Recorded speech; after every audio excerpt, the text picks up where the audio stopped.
Good afternoon and welcome to live coverage of the Women's Super League. Reading taking on Arsenal at Adams Park in Buckinghamshire.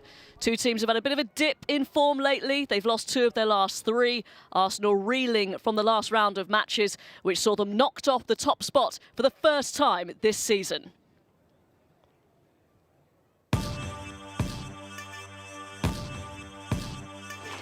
Red against blue in a London derby that matters even more than normal today. Cuthberts! Chelsea lead! Cuthberts! And the champions are in a commanding position here now. After that win for Chelsea, City can go top. We're 1-0. Paris!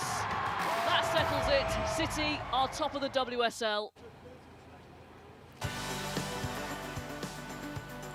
So that result means this has become an enormous fixture for Arsenal, who are facing a few of their former teammates, particularly Farrah Williams, who'll be hoping once again to try and spoil the party against her former club. And Arsenal, the teams coming off the bus, are once again depleted in their numbers. A few younger faces will feature this afternoon against this Reading side, but still very much in high spirits. So here is the Women's Super League table ahead of today's fixtures. And as you can see at the top, it is hotting up. Manchester City top by a point, but Arsenal have that precious game in hand, and Chelsea are on the march. Suddenly the team in form, 7 WSL matches on the bounce. Emma Hayes' side have 1. And here are the Women's Super League fixtures that are taking place. Game week 15, Reading against Arsenal, the 12:30 kickoff, a tasty tie between Chelsea and Birmingham. And on Monday night, it's Liverpool versus West Ham.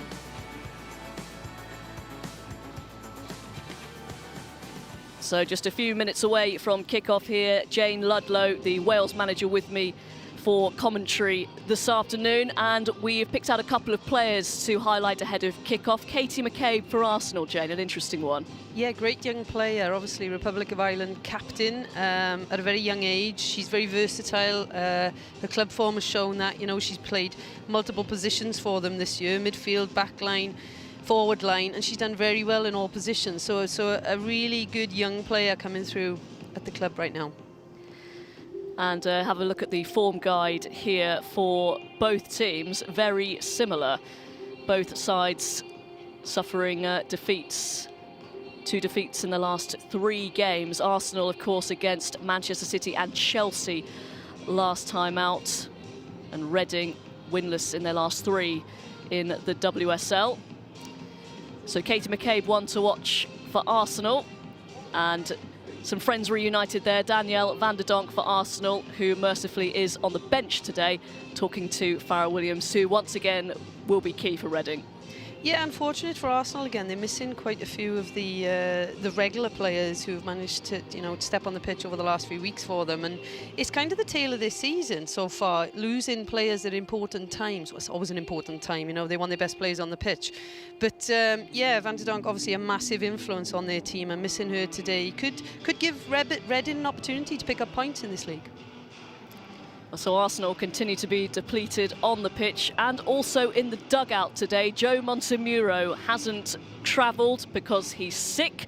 So in his place, let's hear from the assistant coach, Aaron Dantino. Yeah, he's sick. He's got the flu. So, yeah, just start off at the start of the week. Didn't feel great and didn't pull up well for today. So, yeah, he's at home resting, and I know he'll be watching, but, yeah, just a bit sick. We've had a big break, but a good break for us to work on stuff. We've had a couple of friendlies in that break to put that stuff into practice, and we've had a good build into this game. So, yeah, we're definitely ready for it, and it's just a case now we've got to go and deliver that on the pitch today. Yeah, the wins and losses are part of football. So for us, it's just business as usual. The processes have been the same, nothing's changed. So yeah, another opportunity against strong opposition to prove our worth and keep building forward for the back end of the season. I think it was a case of we adapted the way that we played, and I don't think that suited us the last time that we played against Arsenal. So for us, it's a case of we need to go out there and do what we're good at, make sure we're relentless in doing that, and really taking the game to Arsenal today. Yeah, it's funny because I was watching the game back last night, and it was, from that perspective, I think it was probably our best home performance of the season. And yeah, for us, this is a great opportunity, like I said, to get back to winning ways. But more importantly, we need to do that by just doing the simple things well. We did that last time at home against them, and the result was favourable. So we're looking for much of the same today. Picturesque setting for this Women's Super League game in the heart of Buckinghamshire. Adams Park, the home of League One side Wycombe Wanderers. And not a bad crowd gathering, a very crisp winter day in Buckinghamshire. Reading taking on Arsenal. We'll get to Kelly Chambers in just a moment, Jane, someone you know very, very well indeed. But Aaron Dantino will be the main man in the dugout today.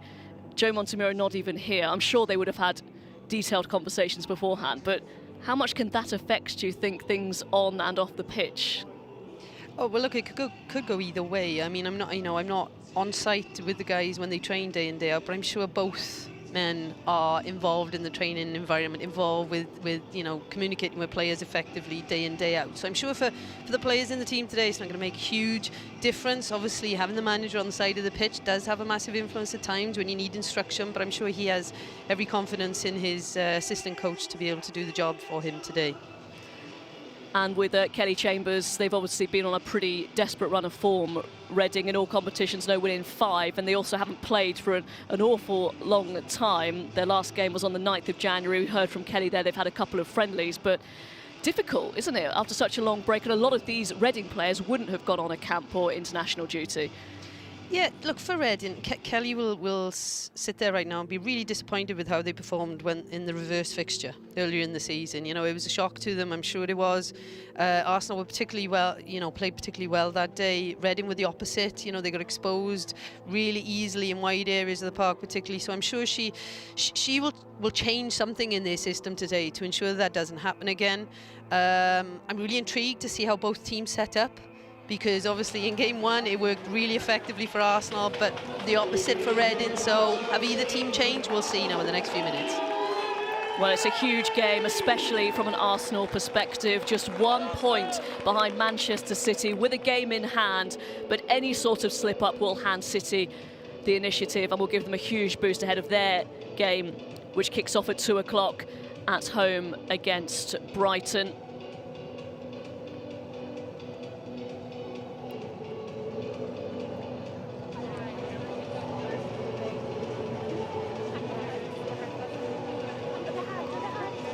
So let's go through the two teams for you this afternoon. We'll start with the home side, Reading, who are winless in their last 5 in all competitions. They make one change from the side that lost to Birmingham in their last Women's Super League game. Captain Kirsty Pearce drops to the bench, and so Molly Bartrip comes in her place at centre-half. New signing Raquel Honudottir of Iceland is named among the substitutes and is fit and ready to make her debut off the bench.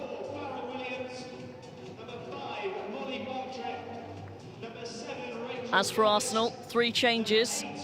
Their injury problems, though, continue. Leah Volti and Lisa Evans, both absent today with knee ligament injuries. There's a first start for Katrin Vaya. Emma Mitchell comes in along with 17-year-old Ava Kaiken, who makes her first WSL start for Arsenal. Danielle van der Donk is fit enough for a place on the bench, which includes teenagers Hannah Dorban and Melissa Phillis for the first time.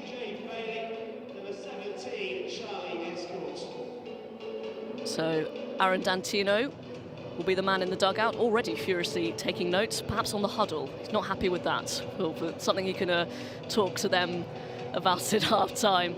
But it's a really huge game, and also for Kelly Chambers, as you mentioned, Jane, they were embarrassed in the reverse fixture, and she was so disappointed with the way Reading, as you say, were exposed 6-0 that was when Arsenal were at their rampant best. So she'll be determined to put in at least a better display. Yeah, I think this is a key game for both teams for different reasons. You know, Kelly Chambers and Reading are keen to finish in the top 4 place again and keep growing and keep developing as a team every year. With Arsenal, obviously, they're vying for the championship. So both teams right now want to win this game. Just a couple more points on the latest Arsenal injury. So Lisa Evans has a knee ligament injury following a tackle against Chelsea, and she didn't join up with the Scotland national team. She stayed for rehab at London Colney. She's estimated that she'll be out for up to 6 weeks, Lisa Evans. Leah Volti, who has started every single Women's Super League game, also suffered a knee ligament injury against Canada while she's on international duty, and she'll miss up to a month, we're told. So not exactly short-term injuries, these. Knee ligaments, you've got to be careful with. And it just seems to mount on Arsenal, these injury problems. Yeah, obviously it's disappointing for the players themselves because they don't want time out. They want to be competing week in, week out. And both those players you've mentioned are obviously seasoned national team stars too. So for them, this season is of huge importance to them. They want to try and pick up a trophy with the club, but they're obviously both going into the World Cup too. So they have to be sensible with how they manage themselves, and obviously the club, I'm sure, will look after them and bring them back when it's a suitable time to do so. Well, those are concerns for Arsenal for another day and their respective international teams, particularly for Elisa Evans, whose Scotland side are, of course, going to the World Cup in France in the summer. For now, it's all about Arsenal getting a result, and Vivianne Miedema could make history today. She's equalled Ellen White's 15 goals for an entire WSL season. So another one would mean that she surges ahead as the top scorer in any season in the Women's Super League, and we're only in January, so I think it's pretty clear that she will break that. And it's Reading who get us underway at Adams Park, up against Arsenal, who find themselves second in the WSL for the first time after 2 defeats in 3, losing to Manchester City and then Chelsea. Well, what it does look like we're seeing early doors in the game is the both teams are taking up the same systems that they played in the first game they encountered each other earlier in the season, with Reading playing their diamond midfield with 4-4-2 organisation, and then Arsenal doing something slightly different to what they'd normally do week in, week out. They're playing a back 3, but they go man-to-man with a midfield 4 of a diamond organisation, and then a front 3 up top. And for me, that's a really attacking organisation against this Reading team. So obviously the intent is there from the off with that organisation to start with. It's a long throw from Harding. It's Chaplin trying to take it under her spell. It's out to Mead, who is challenged by Remy Allen. It's good to see Beth Mead on the pitch, actually, because she was forced off at half-time against Chelsea. So some respite for Arsenal in that respect. Here is Mead. She didn't join up with Phil Neville's England squad in Qatar for that training camp, so she's had a bit of a rest. And she's looking sharp. Here is Beth Mead, bit of a heavy touch. Oh, it's presented straight to Miedema. McCabe charged down by Bartrip. Arsenal will come again. Here's Via. Miedema, 1-0. What a start from Arsenal. Vivianne Miedema, inside the first 3 minutes, moves to 16 WSL goals for this season, a record. And that is just what the doctor ordered for Arsenal. Well, in the build-up to that goal, I was actually admiring the youngster, Kuiken, getting on the ball, taking on 2 players in a wide area and then bringing others into play, and obviously it went on from there. If you see the possession now, Arsenal having a wide area, obviously Reading need to be pressing those balls quicker, and now Miedema having that amount of time and space around the 6-yard area, that's going to cause you problems, and she proved, that proved to be the case. A little bit too much time to take that down, Jane? Yeah, way too much time. If you know, I was watching the last game they played yesterday evening, and similar situation. I'm surprised that Reading haven't organised better in these instances and made sure that people are latching on to someone like Miedema and her skill and levels of talent when she's in the box, because she's going to be dangerous. And for her, that's an easy opportunity. Obviously, we had one defender trying to fly out to correct things, but it was too late. Well, what a start for the Gunners, just what they needed. And that is just what Kelly Chambers won't have wanted from her Reading side, considering what happened the last time these two sides met. Well, what she will obviously be hoping for now is that the next 10 minutes pans out differently to in the first game. You know, Arsenal went 2-0 up within the first 10 minutes in that game. Obviously, Kelly Chambers and her staff are hoping now that Reading are going to show a little bit more resilience and get back in the game, hopefully quickly. Here's Harding. Little with the clearance. Miedema tries to get away. It's a good challenge by Moore. Miedema dispossessed.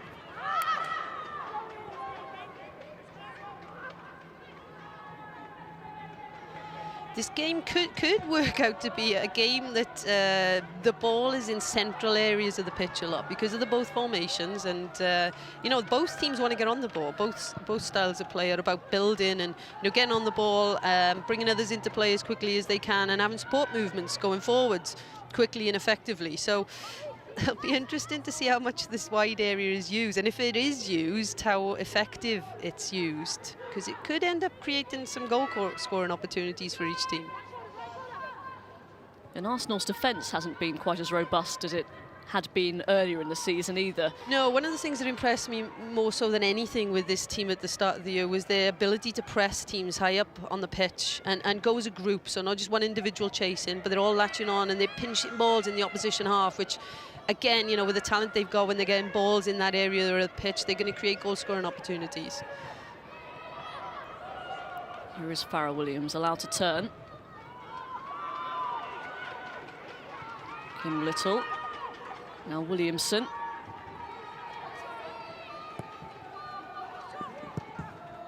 What we do see from Arsenal today is Kim playing obviously wide of the diamond midfield for them, which is a little bit different to what people would be used to. She's an out-and-out 10, so you'd think that she'd be taking the position just a little bit deeper than Miedema, but as you can see right now, we've got Kuiken, the youngster, taking up that role, number 24 on the pitch. So her role is going to be paramount to trying to get Miedema on the ball a lot. Here is Miedema. Couldn't quite force her way through on that occasion. Arsenal keeping the pressure on. And Beth Mead tries to get the cross in. It stays in. Here's Pacheco trying to bring it away. Bloodworth. It's going to be picked up by Beth Mead. Reading caught on their heels a touch. Just evaded Kuiken. Here's Furness. Strong challenge by Williamson, but a fair one. Or was it? She got the ball. The referee has decided that Williamson did commit the foul. It's a pretty late call, that seemed to be. It did seem fair from our angle, but obviously the referee has seen something different. Did she catch her ankles? If I'm in red, that's definitely not a free kick. If I'm in blue, there's a free kick. Or in the red dugout, Jane. Yeah. Wouldn't be quite happy with that. Just in case you have missed it, it is Aaron Dantino who is in the Arsenal dugout. Joe Montemuro, the Arsenal boss, laid up at home. And if you are watching, Joe, we wish you all the best, speedy recovery.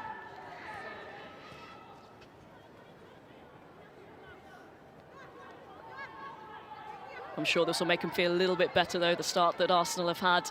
And there is Aaron Dantino. Been knocking on the door saying, you should give me the job.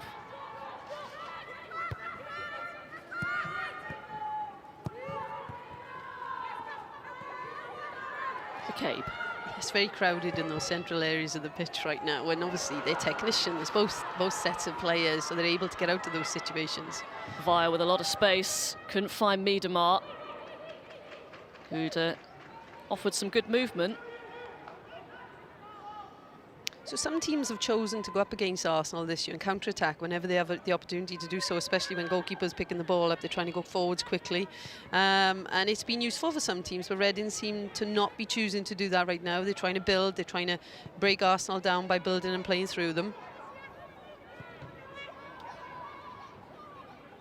We see Molly Bartrip on the ball there, who's taken the place of Kirsty Pearce for this game today. It's nice to see Molly playing again. She's been in and out of the team, I believe, through the season so far. It's a decent ball up towards Brooke Chaplin. Was going to favour the goalkeeper when it's that straight, but it's a good run by Brooke Chaplin.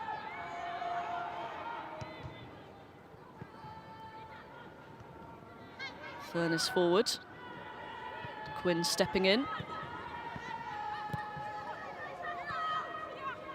You're absolutely right. Arsenal are getting a lot of joy down the flanks, aren't they? Yes, predominantly the right side of the pitch for them right now. Either team could make use of that area a little bit better. Obviously, I'm sure the coaches will be seeing it on the sideline and try and get some information onto the pitch to try and change that. Going through those central corridors right now seems to be something hard to try and break down with all those bodies there. It's a good take from Allen. Invites Chaplin forward.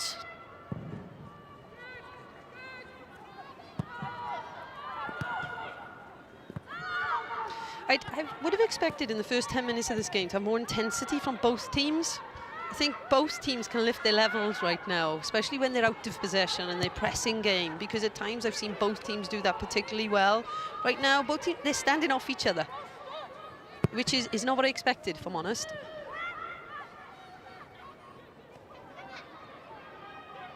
Neat play by Little, as expected.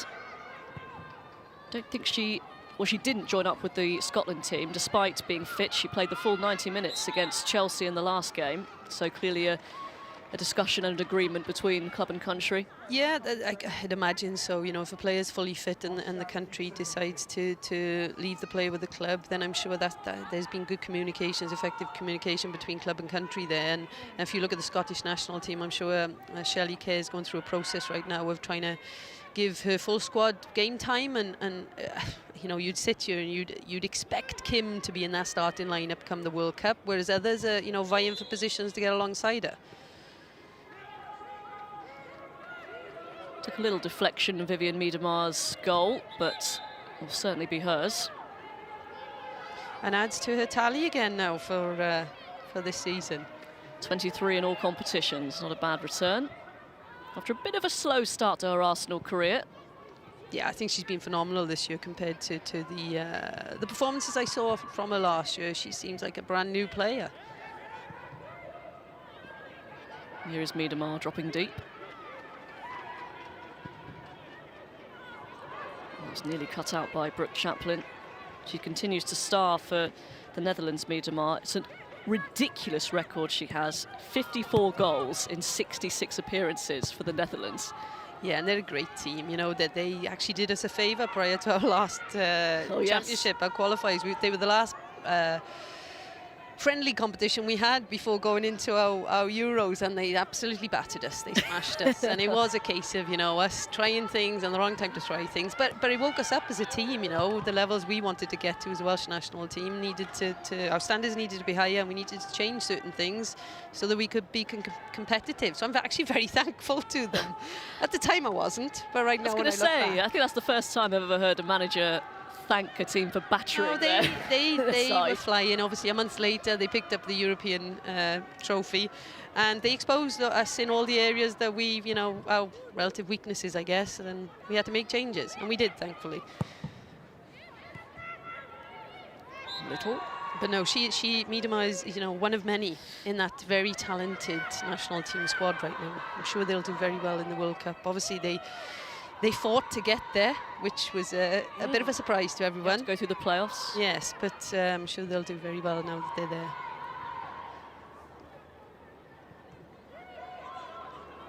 It wasn't a great pass by Little. Mitchell got there first. That wasn't either.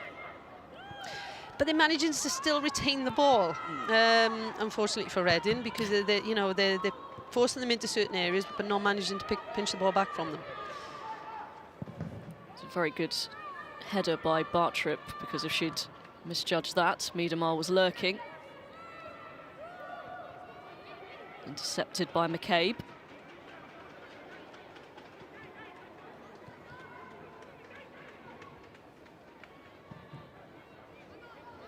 You can see with Reading's defensive organisation, they're trying hard to keep Arsenal on one side of the pitch, but Arsenal is still managing to come out, switch play and get around their original press.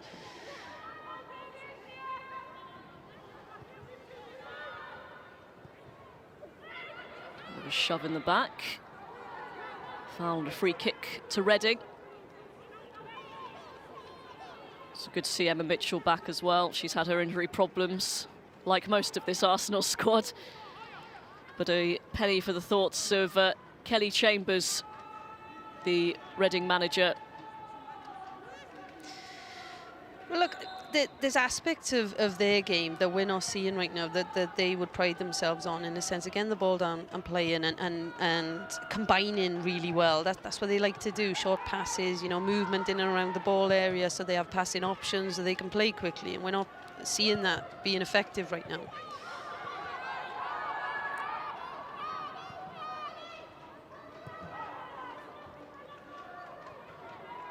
Well, it's certainly an improvement, isn't it, on the reverse fixture, because they completely fell apart, didn't they, after they're conceding the first goal, and they've managed to keep Arsenal at bay so far anyway.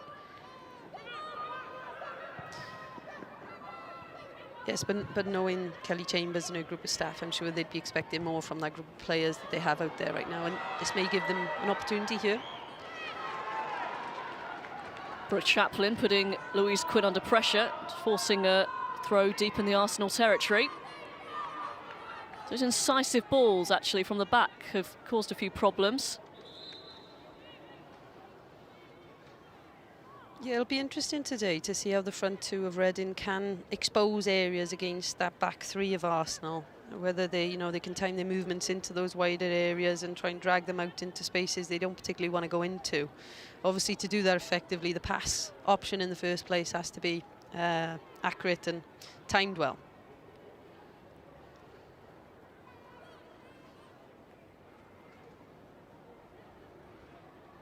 It's Furness with the delivery, and Quinn did just enough. Didn't really fancy herself in a foot race with Chaplin. So the long throw from Harding, or maybe not so long. Oh, still deciding. Yeah, she seemed to be waiting for a setup to be organised then, so I'm not sure if that's gone a bit against the routine they'd normally use. Didn't come to much, did it? Tash Harding does have a very good throw. Obviously, we use it as a national team, and it's very effective when we need to use it. It is such a weapon. We haven't seen her on the pitch, I don't think, at all. Well, for a very long time. The Manchester City defender, Megan Campbell. Did you see her throw? Yeah, it's ridiculous. That's lethal. It's like a sort of that's bullet. actually like a free kick, Yeah. or a corner. It's as effective. I've never seen anything like it. We're playing them in the next few months, so that's something we have to be aware of. That's a great tool to have. It's a bit of a coming together over on that far side.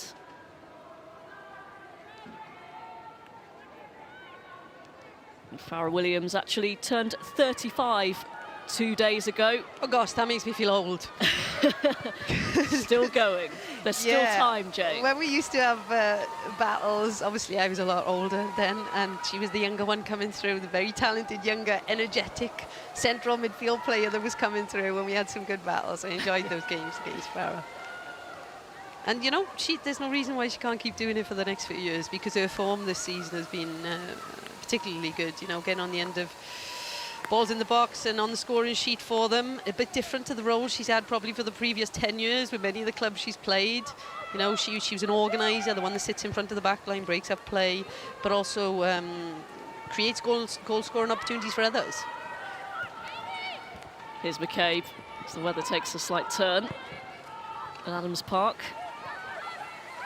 Williams to Chaplin, now Remy Allen. You can hear it, can't you? Hail coming down. Miedemar, lovely touch and a burst of pace. Doesn't have too many options ahead of her. Miedemar might try and go alone and tried the cheeky back heel, which didn't quite come off. The good thing from a Reading perspective there is they've got bodies back quickly, and obviously they've crowded it out. The disappointing thing is giving possession away in the area that they had it.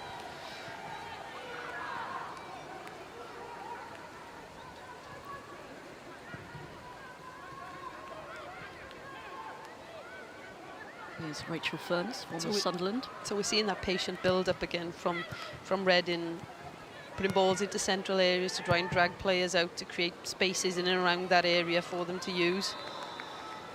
That is a shame. That was a wonderful pass from Potter. Goodness me. Not pleasant to play in, I imagine. I used to love January. Absolutely love it, especially on the pitches we used to end up playing on. They were generally a little bit wet during January, and you'd slide for about 20 metres. How about January when you're sitting on the bench? OK, not as nice. I agree.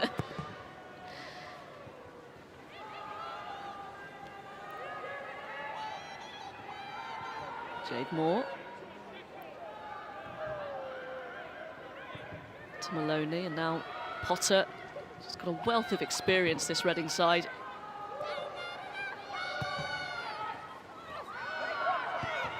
Bruton goes down, nothing doing from the referee. Here's McCabe.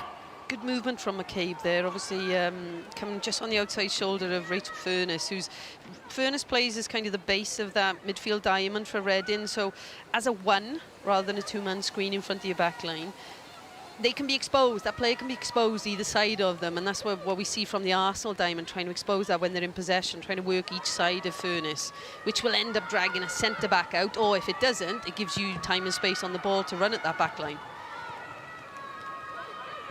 It's a good turn from Remy Allen. Another good one from Williams. You can see what Williams was trying to do. Harding was the intended target. It's nicely done by McCabe, good feet.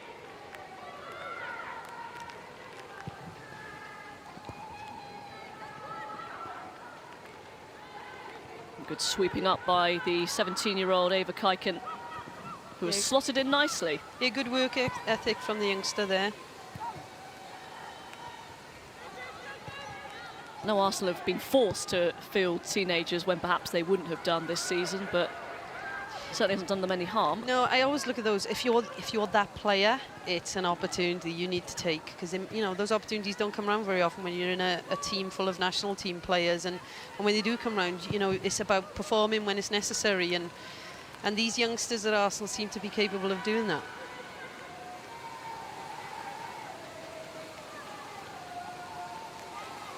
Here's Via. McCabe.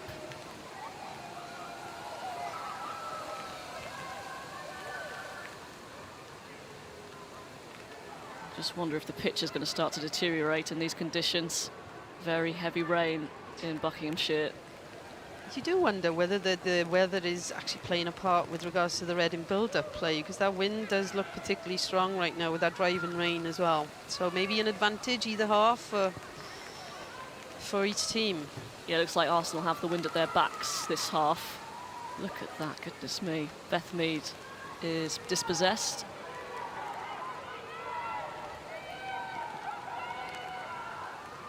A lovely crisp sunny day ahead of kickoff. But that's January in England for you. Well, at least it's not snowing. Famous last words. That's next. That's what I was thinking back to last week when we went up to Italy. That's what we arrived to when we turned up to the stadium. Really thick snow on the pitch, thinking, oh, this might not be playable. But no, thankfully we played in. It was fine. But yeah, no snow yet in Reading. Still time. On a foul and a free kick for Reading in a very good position. And they do have somebody who excels in these situations on the pitch there. Obviously, Farrah Williams, and we've just seen she loves these opportunities to get on the scoring sheet. Mitchell just went through the back of her there. And in these conditions, not so good for goalkeepers, we should add. And a booking for Emma Mitchell. Not too many complaints from the left back. No, it didn't seem too harsh on first look, but the fact that she's not complaining, I'm sure there was something untoward there.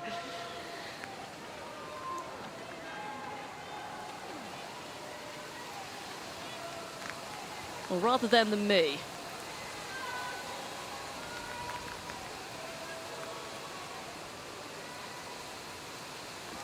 It'll be fine, there's Under Armour and everything these days. We didn't have that 20 years ago.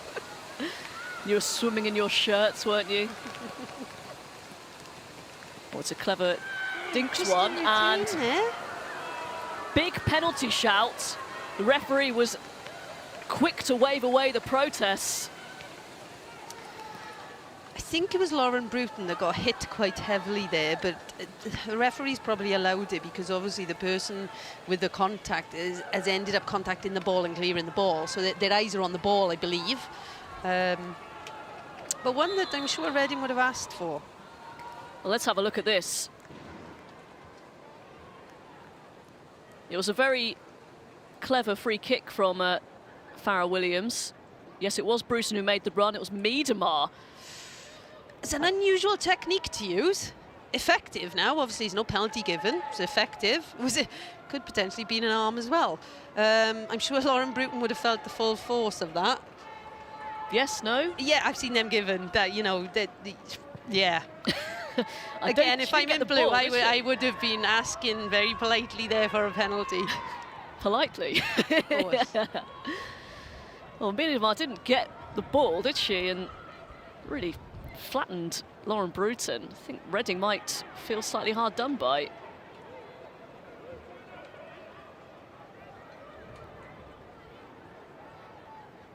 Thankfully, Lauren Bruton looks okay. Yeah, that could have been much worse, actually, in terms of injury. It's nice movement from Bruton.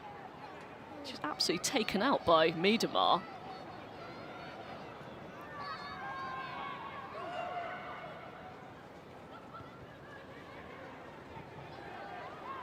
Arsenal slightly fortunate.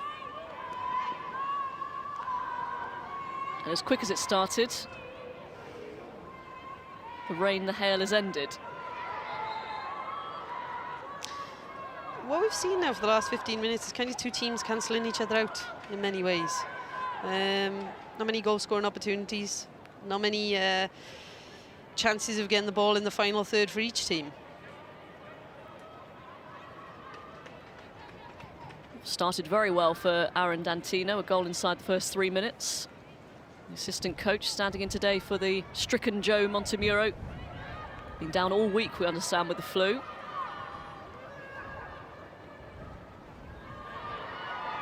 It's a good challenge, but it's picked up by Little. Williamson. And now Mead. It's a good delivery on a terrific save. It was Miedemar's header. Here's Via.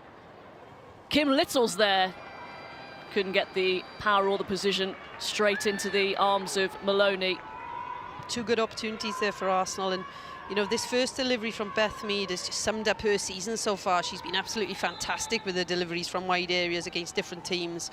Unusual there for Miedemar to not make a great contact, but obviously Grace Maloney up to the test there.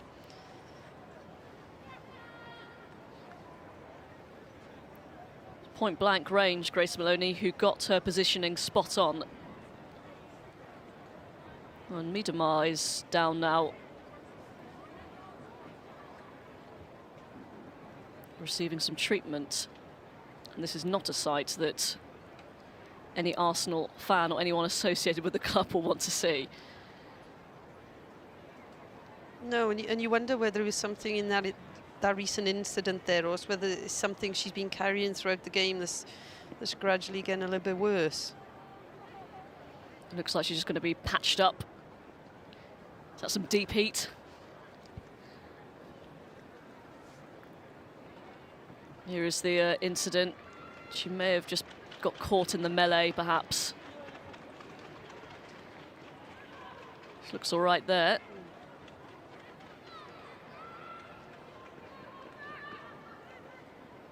As you say, not a sight Arsenal fans would want to see right now. No, she's been the ever-present in the Arsenal team. Started every single WSL game and has finished 11 out of 12 of them, I should say. Just subbed off once. She doesn't look very comfortable at the moment.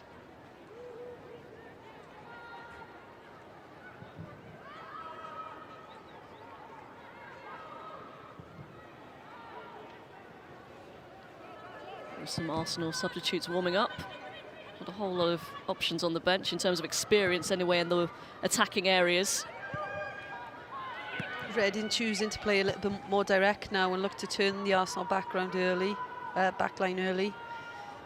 Unfortunately, they couldn't keep possession of it, even though they did manage to turn them.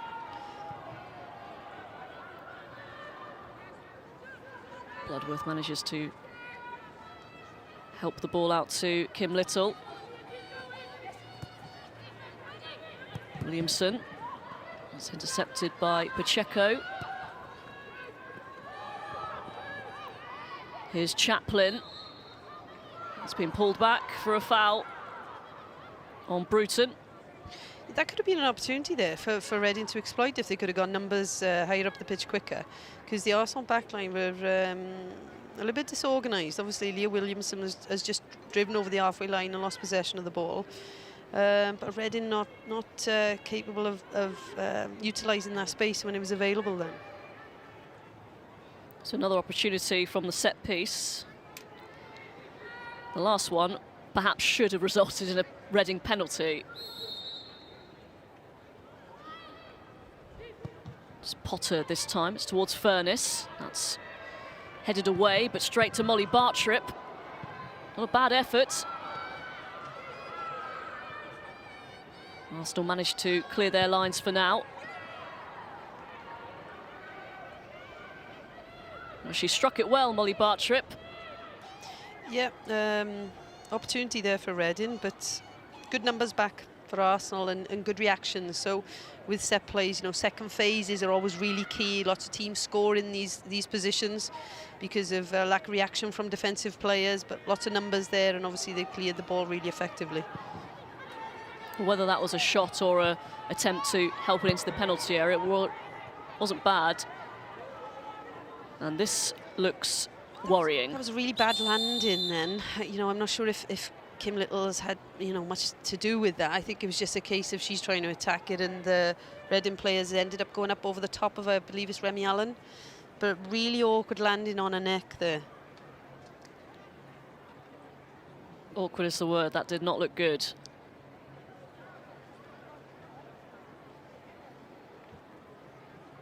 It was Allen trying to go for the ball, and she went just all the way over Kim Little, didn't she? Yeah, I'm sure she may get a bit of a stinger reaction, which is more common in rugby, actually, where you know you're stretching those nerves around the one side of the neck. Hopefully she's okay and she can continue, but not a good-looking landing. Well, she's a tough cookie, Remy Allen, but of course safety first. And especially with a neck injury, you need to be very careful. It's always interesting when you have a break in play and you see players like Kim Little there going around and reorganising certain things or giving information to players. I'd imagine she's probably thinking her team can do better right now. Their standards are higher than what they've been able to show so far in this game. Well, of course she'll want to continue, Remy Allen. Sure she'll try. Time will tell, I suppose, after she gets back onto the pitch. She looks okay. Well, Reading do have a couple of midfielders who could slot in from the bench. One being Jade Bailey, who's joined from Chelsea very recently. Really good young talent. Unfortunately, been out of the game for a few years with an ACL injury. I believe she's still on the books at Chelsea, and she's just at Reading on loan, but really talented youngster that we had in Arsenal Academy for many years. Really nice person, nice kid, really talented individual, so it'd be good to see her to get on the pitch today if that's an opportunity for her.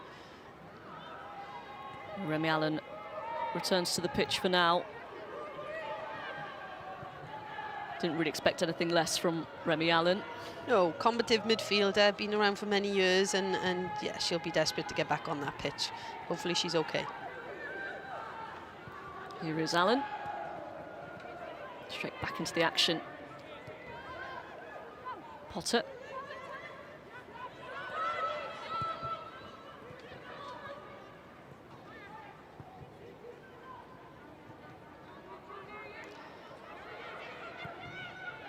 Reading seem to be holding their fullbacks back more in this game. In the first game against Arsenal, they were trying, one of the ways they play is they get their fullbacks joining in quickly, and they have speed in those areas. But looking at the fullbacks in that recent build-up play then, they are staying as a flat four predominantly, and it's a case of not releasing them too early so they don't get exposed. But it's actually taking something away from their attacking game because they need that person higher up the pitch in those wide areas.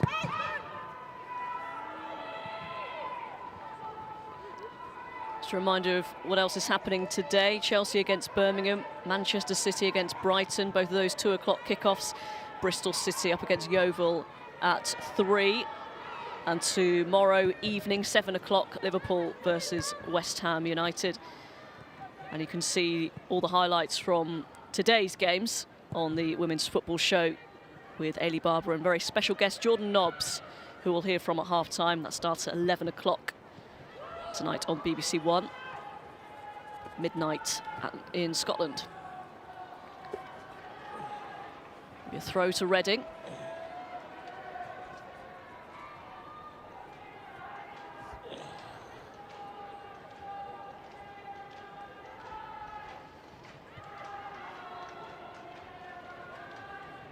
Here's Harding.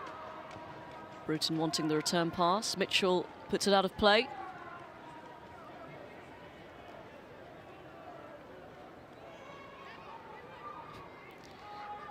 Bit of a sticky ball.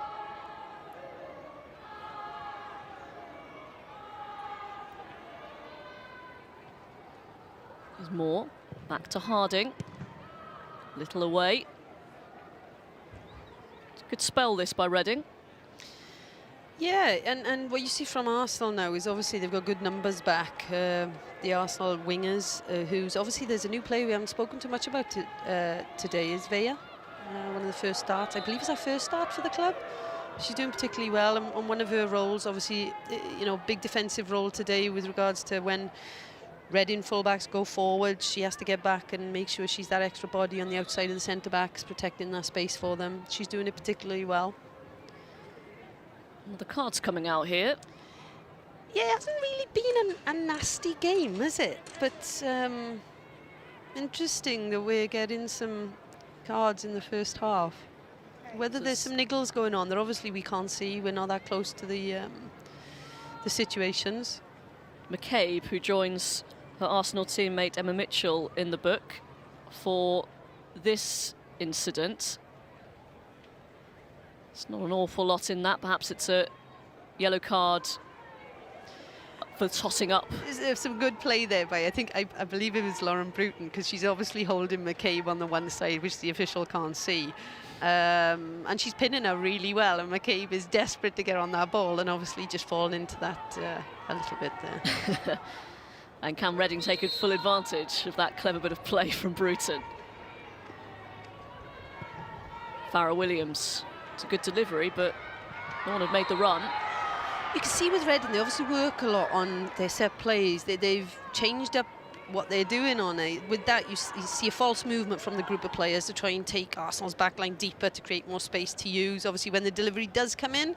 But what didn't work particularly well then was when the delivery came in, nobody was attacking it. A lot of chat between the referee and the Arsenal players in particular. Yeah, this seems to be one of those games that there's probably a lot of niggles or a lot of talking going on between the players. They get annoyed with certain things, and again, it's not things we hear or particularly see. from our environment.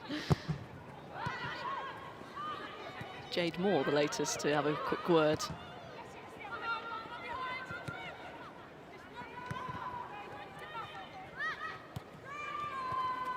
Williamson, good play, shrugs off the challenge and gets the free kick. Advantage was attempted. It's becoming very niggly, isn't it? Lots of stoppages in play right now, which is probably making it tough for either team to get a foothold in the game. It seems a long time ago that Miedemar opened the scoring very early on. That's a decent looking ball towards Miedemar. Maloney was there, here's Kaiken! So nearly a debut goal for the 17-year-old. She did everything right, just couldn't quite lift it over the defence, who did well to get back. Interesting choice here from Arsenal, obviously, to look longer, be more direct with the decisions, and yeah, nearly a great opportunity for Miedemar. Unfortunately for Kuiken, couldn't quite lift the ball enough to get it up over the players. I'm always impressed with that, though, from defenders, because it might look simple and easy enough, but you can end up ball watching. Yeah, and so many do, and you know that reaction, those out-and-out defenders are the ones who, you know, if something happens as a first phase or something, they react in immediately to protect that goal. That is their job, protect the goal first and foremost. And also recognise when their goalkeeper's out of position. So many people in those instances can just get drawn to the ball and then expose, obviously, the goal, which is the most important thing. It's an excellent ball by Bloodworth. And Kaiken did everything right, really, because it was an awkward one. Wouldn't quite sit for her, would it? Yeah, difficult to control those balls.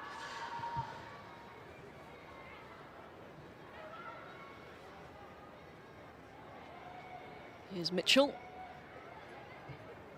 That's a lovely pass. Here's Kim Little. It's good defending. Well read to charge down the shot from Kim Little. As soon as Arsenal do get an opportunity to build in a wide area early, what happens with the Reading defensive organisation is that diamond flattens off. But as it flattens off, there's space in central areas for then people like Kim Little to use really effectively, and she did, obviously, then in the last passage of play. Here's Mitchell. Couldn't quite find Via. 5 minutes to go until half-time. Reading still very much in this, although having said that, they haven't really troubled Pauline Perry-Manning, mainly from set pieces, been their main threat. No, but I guess they'll be pleased that, yeah, apart from 1 or 2 chances I can remember, Arsenal haven't created many either, which is very different to obviously the first game they played earlier in the season. Here's Mead, goes for goal, and, well, hopefully claims the corner. Just opened up for Kim Little, but difficult technique from that angle to get it on target. Yeah, Beth Mead's development this season has been really interesting one to watch. Taking up the wide position most of the time for the club. People will know her more as an out-and-out centre-forward, goal scorer, you know, fox in the box. But her deliveries have been fantastic. I think back to, I think it was the West Ham game where she created so many of those goals by having pinpoint deliveries from wide areas, and West Ham really struggled to deal with her. A huge asset for England. Yeah, and it's good that, you know, she's versatile. So you can play her as that out-and-out centre-forward, or you can play her wider. Here's Mitchell. Potter with the half clearance. Harding with the header. Little. Williamson up from the back. Didn't get her angles right. Yes, it's an unusual place to find Leah Williamson, the, you know, central areas, final third of the pitch. You know, she is the right-sided centre-back for Arsenal today, but what Arsenal do particularly well is they understand fluidity in the game, especially in position and in possession. And, you know, when one player is driving into space, somebody else is occupying the space they've left. So I'm sure there was cover behind her, and if she has more opportunities to do that, she's a confident young player and she'll be happy to do those things. But hopefully the next one she'll get on target.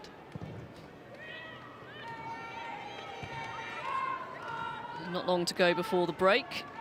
Just remind you to stay with us at half-time.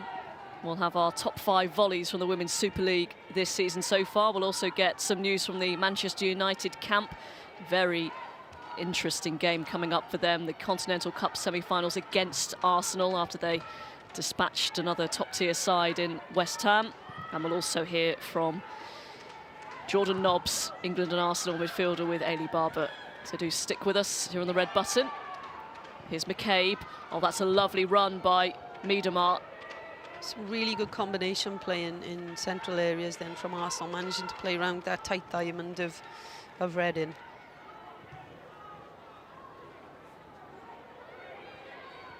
Arsenal just seem to lose their way a little bit during that half, and they just seem to be getting it back towards the end of it.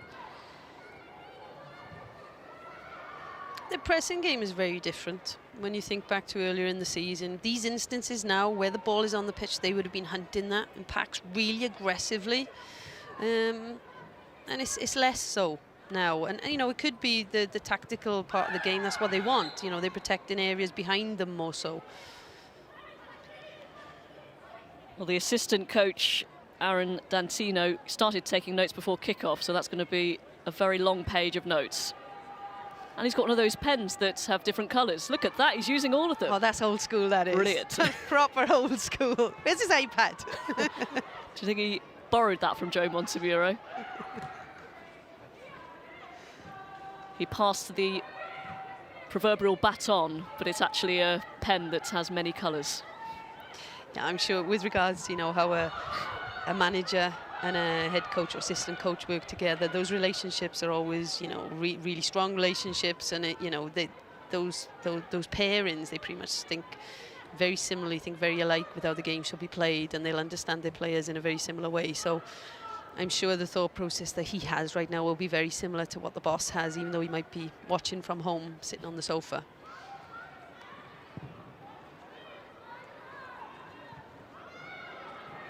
Well, McCabe latching onto a ball that shouldn't have reached that far from a Reading point of view.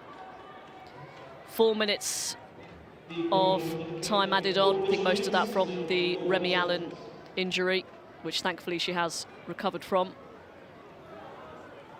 Interesting to see, you know, if the teams change anything when they come out for the second half. You know, personnel-wise, shape-wise. Because it's been a very scrappy game with regards to build-up and play from both teams. You know, you're not looking at more than 5-6 passes, maybe 7 at the most, and we're losing balls. Both teams. I'm sure they'll be expecting to do better.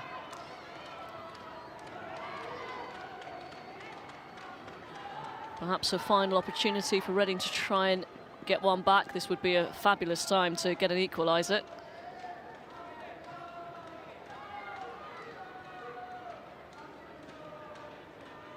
Natasha Harding preparing. They haven't used the long throw yet, have they? They've set up quite a few times to use it, but then she's ended up playing shorter. Well, nearly found Williams. Here's Allen! Excellent effort from Remy Allen. I think the goalkeeper had it covered, but Yes. it fell to her nicely. Successful throw routine there. Obviously, I believe it was Farah ran off the back. Caught Arsenal out here with her movement. Obviously not attacking the ball, but just her movement causing a problem for the Arsenal defenders. Well hit, but off target from Remy Allen, who's had an eventful first half. But she's been terrific since she joined Reading.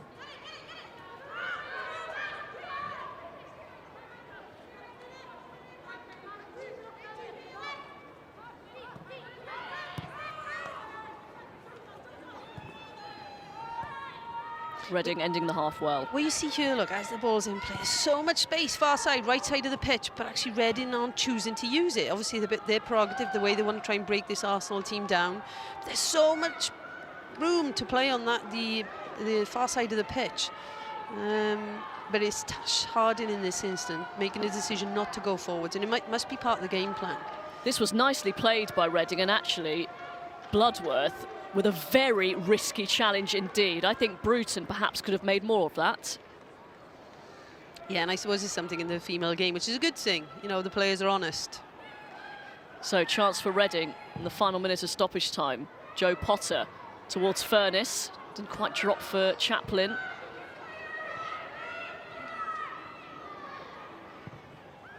Played back in.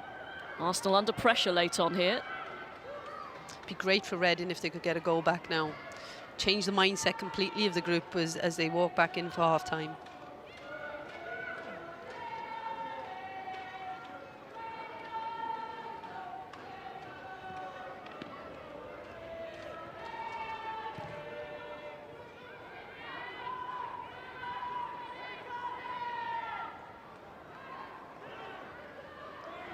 A very good point has been made to me that if that was the men's game, I think... We might have had a stretcher coming on. So not only they would have taken a tumble, they would have had to receive treatment. Oh, look, it is, you know, it's the levels of the game, and it's the way the game has gone over the last few years, unfortunately, from the men's side. For the female side, do you know, in international football, you see it a lot more, which can be frustrating for some teams, but then is it just part of the game and people have to get used to it? Unfortunately, that may be the case.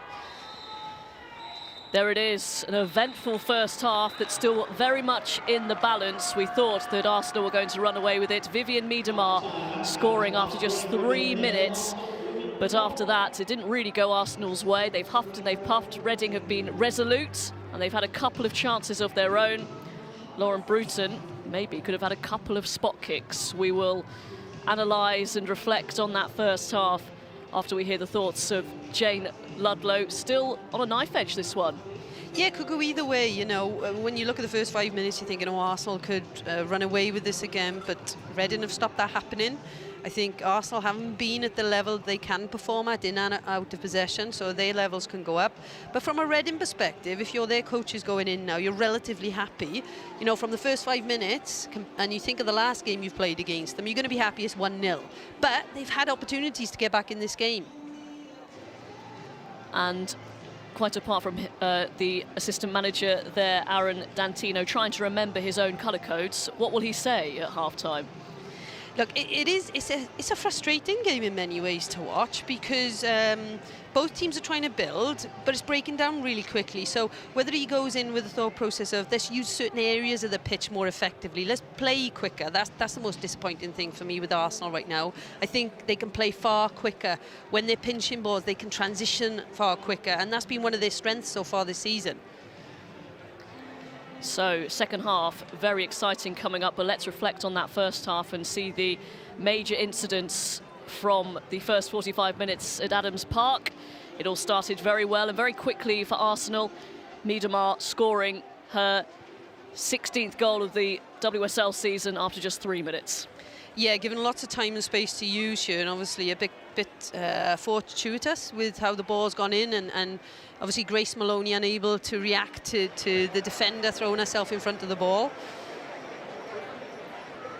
And then, as the weather descended into hail and thunder and lightning and rain, I should say, Reading had a decent penalty shout. Yeah, this does look like it could be a penalty because, you know, the person contacting the ball, Miedemar, isn't even facing the ball, and she's putting her back right into the player who is about to attack the ball. So could have definitely been a penalty to Reading. Arsenal had a chance to double their lead. Miedemar causing the goalie some problems, and Kaiken couldn't quite capitalise. No, difficult for a Kaiken to deal with as this comes back out to her relatively quickly. But, yeah, you know, good from a Reading perspective. Defenders back in protecting their goal immediately. And right at the end of the half, Remy Allen had arguably Reading's best chance, not too far away on that occasion. Yes, set play routine from Reading, you know, long throw, bit of disguise, bit of movement causing the opposition backline a problem. And then right at the end, Lauren Bruton once again, well, very honest play, I would say. Bloodworth did get the ball, but perhaps on another day, Bruton perhaps could have gone down. Yeah, good time challenge from Bloodworth, I'd say. Terrific stuff. Let's move on then. We'll have the second half for you very shortly indeed, but we've noticed throughout the Women's Super League season there's been some terrific goals, in particular some brilliant volleys. Here's our top 5 so far.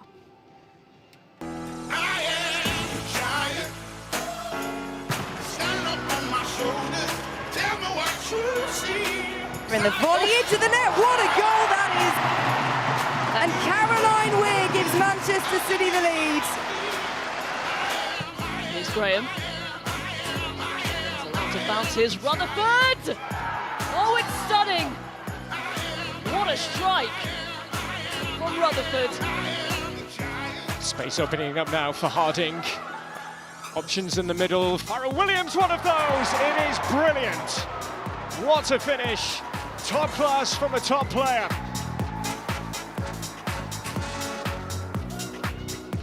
Here's Lynette. Sweetman Kirk, wonderful. Absolutely brilliant. Liverpool in front after a moment of real magic. Good delivery. Spencer's there. Oh, what a goal! Magdalena Eriksson opens the scoring in style.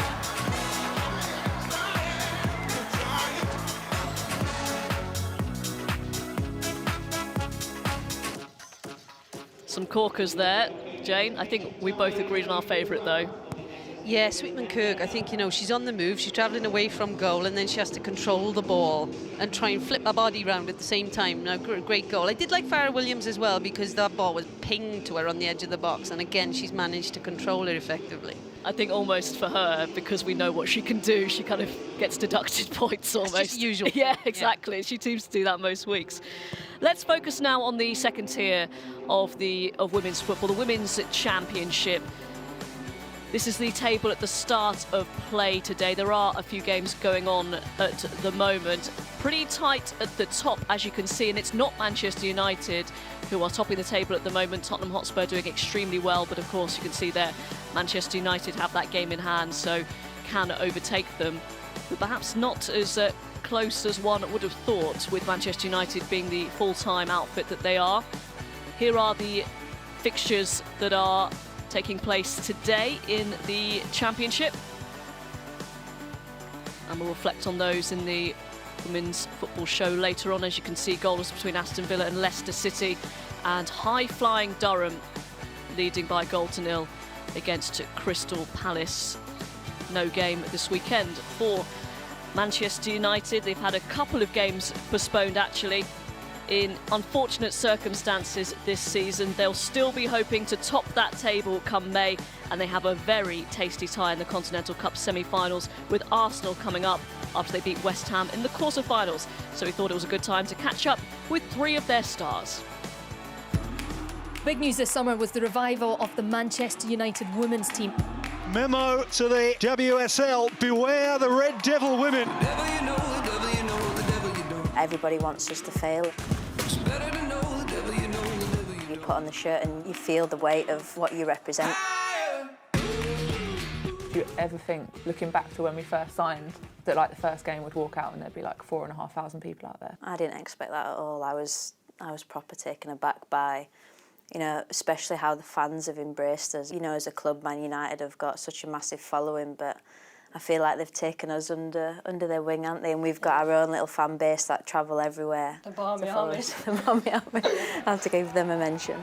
It exceeded your expectation? I think what surprised me the most is how well we're playing together. There was always that thing about dropping down to the Championship and stuff, and I didn't know what to expect from that aspect, and training, and how quick we've all gelled, and yeah, we all know each other, don't we? We do, especially the Turner twins. Highlight of the season so far? Beating Everton. I think people probably stepped back and thought, do you know what, Man United have got something here. And that was sort of a turning point for me, where I thought, you know what, we can compete. First game of the season against Liverpool when we beat them, that was unbelievable, I think, and we just wanted to get out there and showcase what we could do, and we did that. Beating West Ham was a big game for us. It was obviously like the highest ranked WSL team that we played, and to score 2 goals, to keep another clean sheet and to put in a really solid performance. I think we went out there and we won the battle as well as winning the game, and I think that was important for us. Because it came after the Everton game, obviously, it made it seem like, oh, well, it weren't just a one-off. You know, like, we can compete and we can do that week in, week out. Man United Arsenal is kind of one of those ties that you see written down and you get excited about it, no matter whether it's men, women, under 23s. It's always going to be like a big game. And I'm excited. I think it's going to be another big challenge. Obviously, Arsenal are doing really well this season. I think it's the next big challenge that we're all ready for. There's no pressure. Arsenal are expected to win this game. So for us, it's go there, enjoy the game, enjoy the atmosphere. I'm sure our Barmy Army will be there, singing loud and proud. Of course they will. If we'd have said at the start of the season that we'd be in a semi-final, I think we'd be quite happy with that, given we'd never even met each other 6 months ago. We just want to go and show everyone what we can do against the best teams in the country.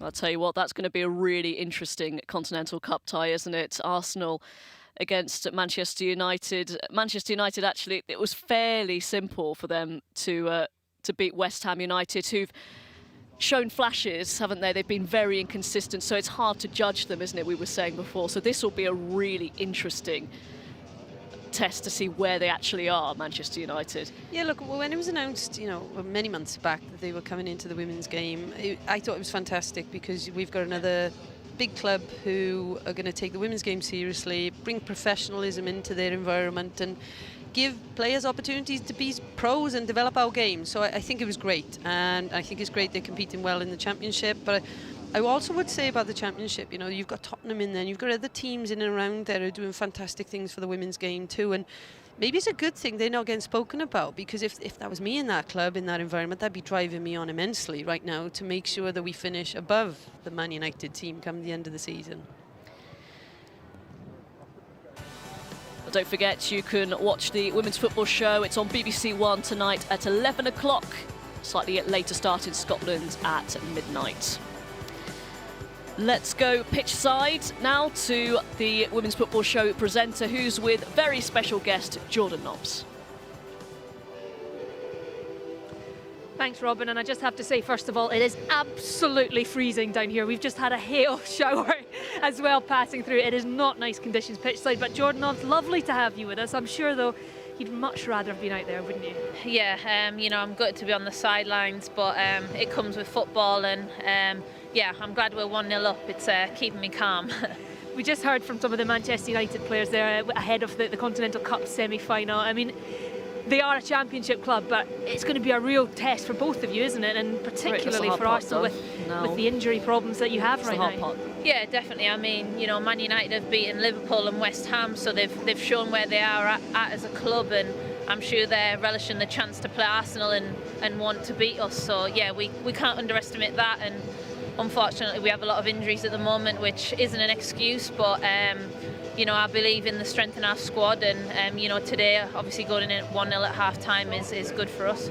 Yeah, it was a perfect start for Arsenal today. Like you say, injury problems. The league, though, this is a huge game for Arsenal because the league has slightly changed over the last few rounds of WSL matches. Yeah, you can never underestimate this league and how quickly you know, the top 4 can swap and change. So you know, luckily for us, we've got a player like Viv who can score goals, and yeah, it was nice to get an early goal, but yeah, Chelsea and Man City are definitely catching us up, and we need to just make sure that we're concentrating on every single game.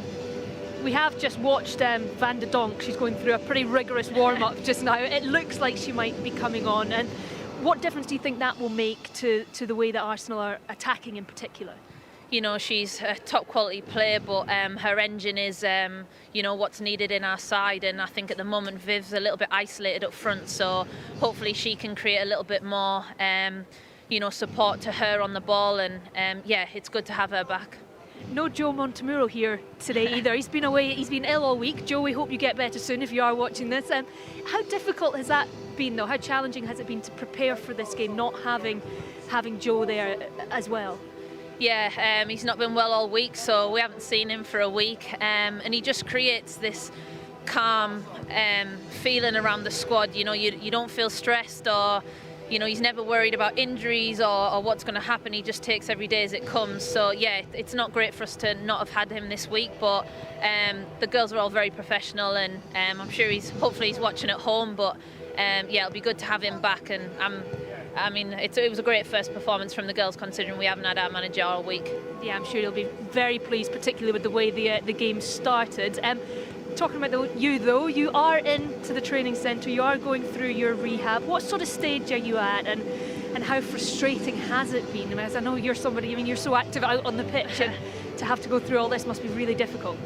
Yeah, you know, I'm absolutely heartbroken that I can't be playing in a major tournament in the summer, and obviously, you know, I felt like this was probably one of the best starts to my seasons I'd had at Arsenal. So as a footballer, it's never easy, but yeah, I got to lose the crutches a few weeks ago, and you know, I think you've just got to pull your socks up and focus on the gym, and you know, how quickly can I come back and how strong can I come back in this long period of time. So yeah, it's good to be back in the gym, and hopefully I can step up my level when I come back and play for Arsenal again.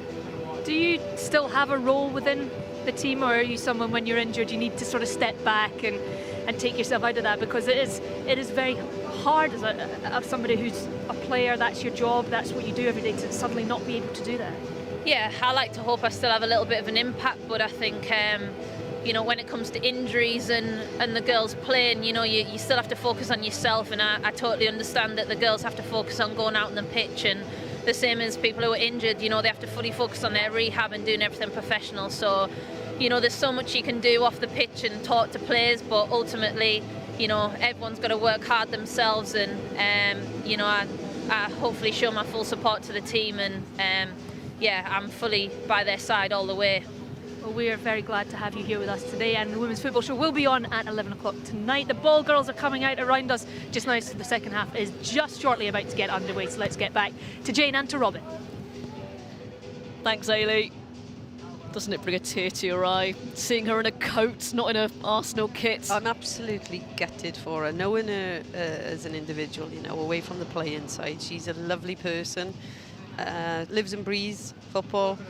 Obviously, it's disappointing for the club not to have her. For her as an individual, I feel for her. It's a massive chunk of time out for a young player, and you know, she is a young player to me.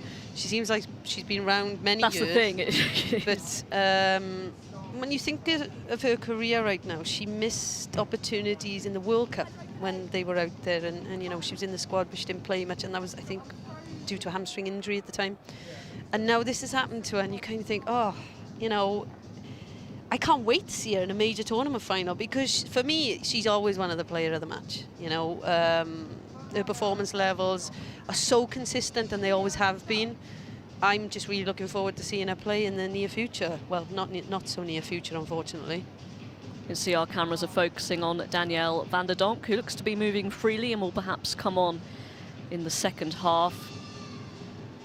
Named on the bench today, she missed the Chelsea game, the last game with a thigh injury, and didn't go on international duty with the Netherlands.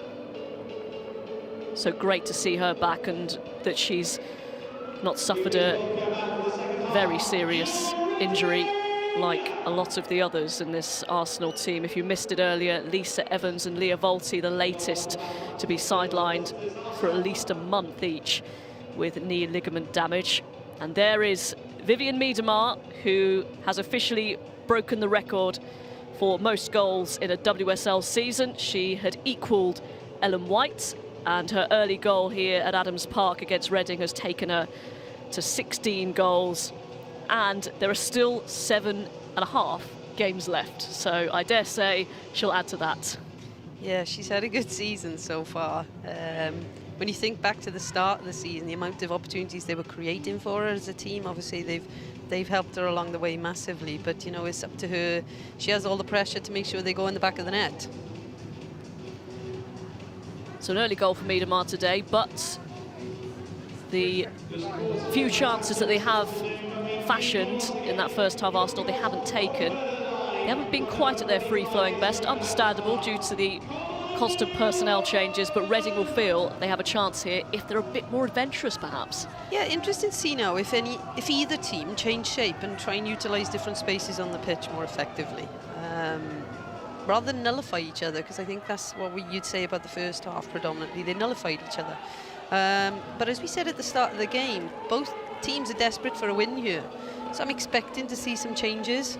May not be personnel, maybe just organisationally. Well, we're just about ready for the second half. Arsenal leading by 1-0 thanks to their number 11, Vivienne Miedemar, who I think wants to get going. She looks very cold right now. Here we go. Can run around now, Viv. And with Manchester City leading the WSL ahead of proceedings today by a single point, Arsenal do have that game in hand. Very important that they take maximum points this afternoon. Manchester City kicking off at 2 o'clock at home to Brighton, and given their respective forms, you'd expect that to be a Manchester City win. Yeah, obviously a team who've done very well this season again, and is expected to do very well. Might have had a few slip-ups, you know, drawn a couple of games, but still a very strong outfit, and they'll be expecting to be vying for that trophy at the end of the season. Reading managed to take a point at the Academy Stadium earlier in the season, and we shouldn't discount Chelsea either. I think everyone else was, I myself was, given their start to the season. I'm really enjoying watching their games at the moment, because you can see the coach, Emma Hayes, is obviously desperate to get them back performing well, and they have been. Maybe it's not a bad thing, because you've got those, you know, champions who are now having to fight every single game, and you're seeing some great performances from them as individuals. Yep, Chelsea now just 3 points off Manchester City. They have played a game more. So an interesting race for the title, and indeed the top two as well. Birmingham not far behind, 25 points, so 3 behind Chelsea, 5 behind Arsenal. And their new coach, Marta Teahor, will take charge today. Yeah, really keen to see what changes she brings. Really experienced coach, worked at different levels of the game, been an under-20 national team coach, been a senior national team coach, been a club coach in Spain, FIFA representative, so, you know, does technical reports, so very much a coach, I see her as. So somebody who's going to be on the grass regularly, obviously has managerial skills, but I'd imagine similar to Mark Skinner, who recently left, somebody who will be dictating on the pitch every day. Not the easiest of starts for her. Away it's Chelsea. That Kingsmeadow pitch took a bit of a beating last night when AFC Wimbledon beat West Ham in the FA Cup, so that'll be interesting to see. Arsenal in a good position here. Floated in, Miedemar was completely unmarked, but maybe it was just fired a bit too strongly at her. It seemed like she was trying to control it, to try and bring it down for herself or for someone else around her, which potentially was Veyer at the time. That's a good delivery by Mitchell, and just off balance, I think McCabe couldn't quite get the connection she wanted. Great delivery here from Mitchell, obviously pinpoint onto McCabe's head, but unfortunately not able to get a balance right and able to spring and attack the ball. Well, I'm not sure what Miedemar was attempting there, but either way it didn't really come off. That was a chance from McCabe. She scored some excellent goals for Arsenal. I can't really remember a header though, just off the top of my head.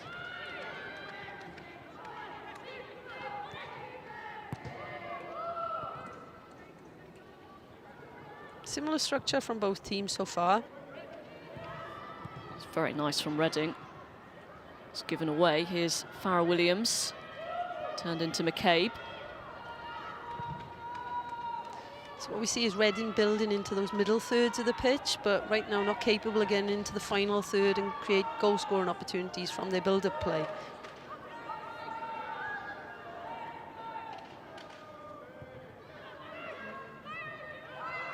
Miedemar putting Maloney under pressure. Delayed press from there at times from Arsenal, different to what they've done in the past, but they've managed to regain possession. And so an effective press. And Veyer wins the corner kick. First one of the afternoon in this second half. What a sight that is. Yeah, some interesting talent on the bench there. Good to see them on the pitch at some point this afternoon, if possible. Obviously, Gemma Davison, one of the older ones there on the bench, who's been at varying clubs over the last 10 years. Obviously started at Arsenal with us as a youngster, went to Chelsea, now finds herself fighting for a place in Reading. Mead to Miedemar. It's a nice dummy from Mead and a good delivery. Maloney just enough to smother.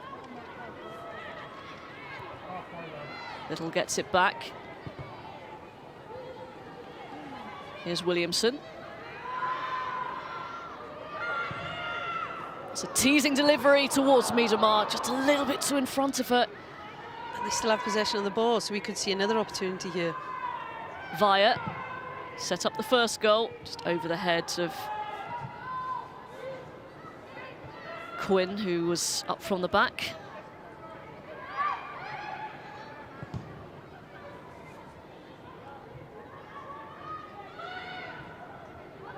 The tempo of the Arsenal game is a lot slower than what we've seen at times throughout the season.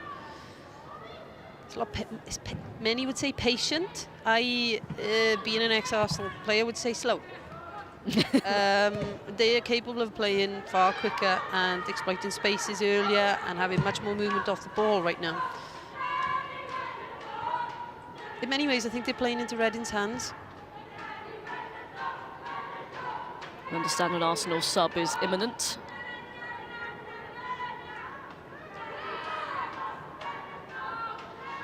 Here comes Danielle van der Donk, give them a huge boost. Thinking back to Jordan Nobbs, you know, she highlighted half-time, obviously, the strengths of this player with regards to her movement off the ball and support movements to their centre-forward, Miedemar.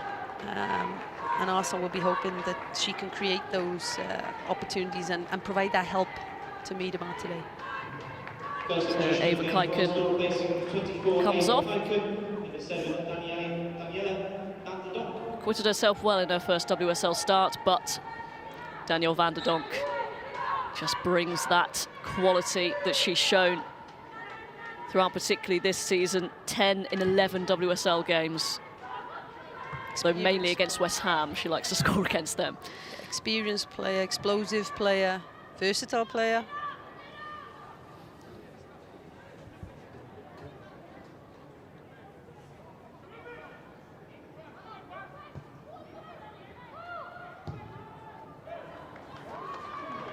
Good pressure from Reading, forcing an error from the Arsenal backline there.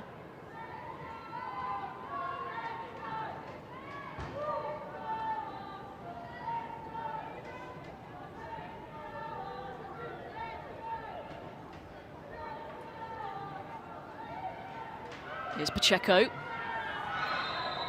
Tripped. And another opportunity for Reading from these set pieces.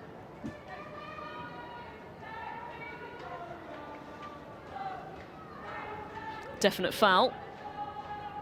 You may see a different routine again from Reading. Obviously different side of the pitch to what they had first half. Whether they use that false movement, that false line again to try and create more space in and around the defensive organisation of Arsenal, we'll see. Farrah Williams leaves it to Potter. Williamson gets her head to it. It's disappointing because the detail of on the pass that those players are capable of is far better than that. Now, is it the detail of the pass? Is the pass not going where it should go? Or is it actually the runs aren't attacking the ball? I wouldn't know because I don't see the detail of the set plays, but they are disappointing from a Reading point of view today. Well, that's a tricky one. And Pauline Perrin-Manning forced into a save that she wasn't expecting to make. And guess who? Farrah Williams with that audacious attempt. Yeah, with many players, you'd look, oh, you know, was that luck? Did she mean that? Well, Farrah Williams has just delivered that. Obviously, she meant it. And unfortunate for her, because it could well have gone in. The save just took it onto the bar. Oh, and the goalkeeper is required to receiving treatment after making that save. Looks like she may be winded.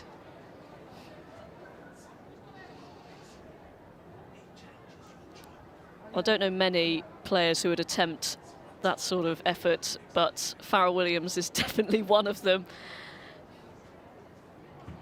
Yeah, great technical ability. Always has had great technical ability. And in unpredictable conditions, you never know, do you? Yeah, there's also that experienced head part of it as well. Recognising where the goalkeeper is it the right time to try something like that? The goalkeeper looks like she's going to be okay, Pauline Perry-Manning. It's the first real save she's had to make.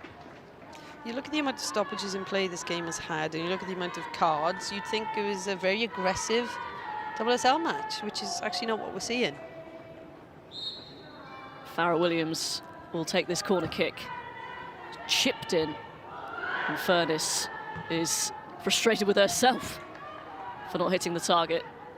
Good delivery this time, and obviously accurate runs, good timing of runs as well, and good contact. Good contact, but not able to control it. And then perhaps Remy Allen and Furness were going for the same ball.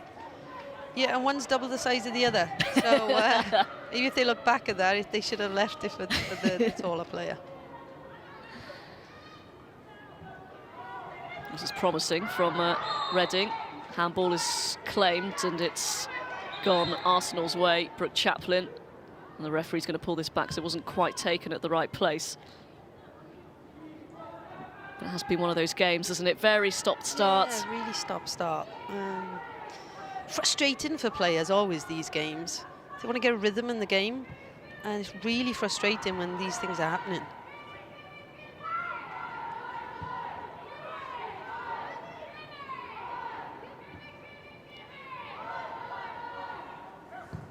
So Reading are setting themselves up now in a really high press, trying to pinch the ball back in Arsenal's defensive third, and they've managed to do it. Williams can't quite take it under her spell. Here's Van der Donk. Via. Mitchell couldn't quite get there. Space opening up for Reading. None on the far side, though, where there was some. Yeah, still they're not capable of using it, and whether that's, you know, how players are being asked to play in this shape and structure, or whether that's just an individual player decision. But again, lots of space in the wide area to use then and keep that attack going. Arsenal unbeaten in 4 against Reading. Last time Royals did win was in November 2017, the Continental Cup group stage. Farrell Williams scored twice that day. It's been an interesting progression for Kelly Chambers over the last few years. Obviously, when I joined the club many years ago now. Oh, the efforts. Well, it was ambitious, to say the least, from Chaplin. She's clearly got the confidence to worth a try. Take it on. When I joined the club, obviously they were in the lower levels of women's football, and when you look at the progression they've had over the last 6-7 years, it's been phenomenal.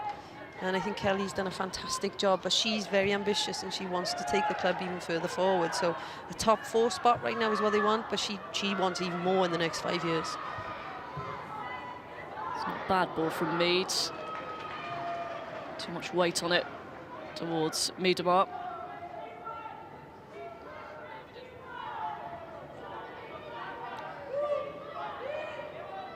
Earlier on in the half, it was a decent save from Grace Maloney. Managed to palm it out of danger. Good decisions, because lurking behind her was one of the Arsenal forward line. Kim Little picks it up. Here's McCabe.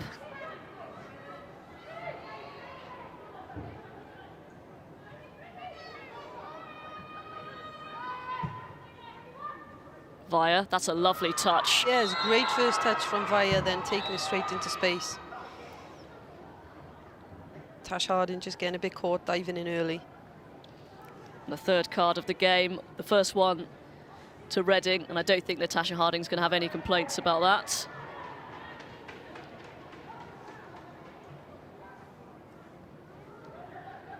That was all about the touch, though, wasn't it, from Katrin Via. Great awareness, obviously aware of the space that she could use on that first touch, and good contact on the ball, and then she's off. You know, the good thing about this is she picks up speed as soon as she takes that touch, which causes Tash Harding a lot of problems. So a free kick in a decent position for Arsenal. Mead's going to leave it for McCabe. A bit short, but it's going to be a corner kick to the Gunners. Yeah, seemed to be targeting Van der Donk then, just at the front post area. Not quite getting there.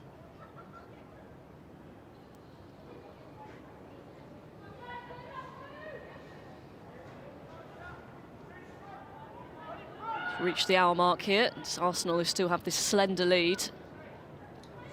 They've had chances to add to it. Reading have had theirs as well. And a couple of shouts for a penalty in the first half as well.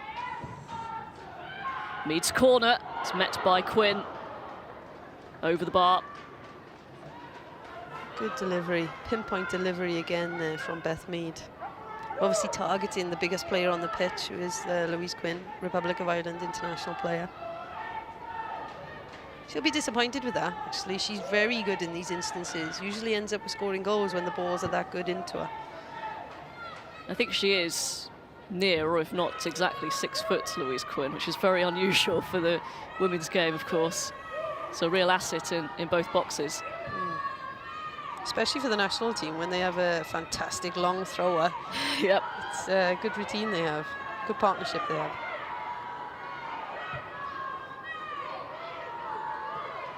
Here's Via, who's impressed on her first start. Yeah, more involved in the game, Via, now, second half. Getting on the ball a lot more.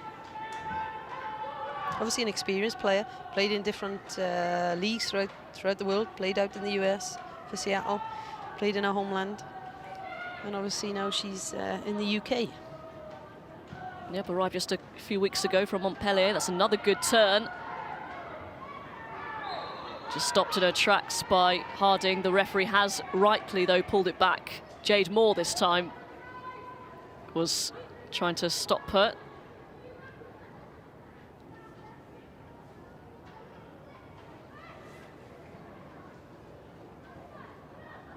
Again, what we don't see is rolling and diving, you know, which I think is a positive in the women's game, but it's definitely a free kick. But that puts the burden on the referee then to give a decision, even though the player hasn't gone down, which is a bone of contention in the men's game.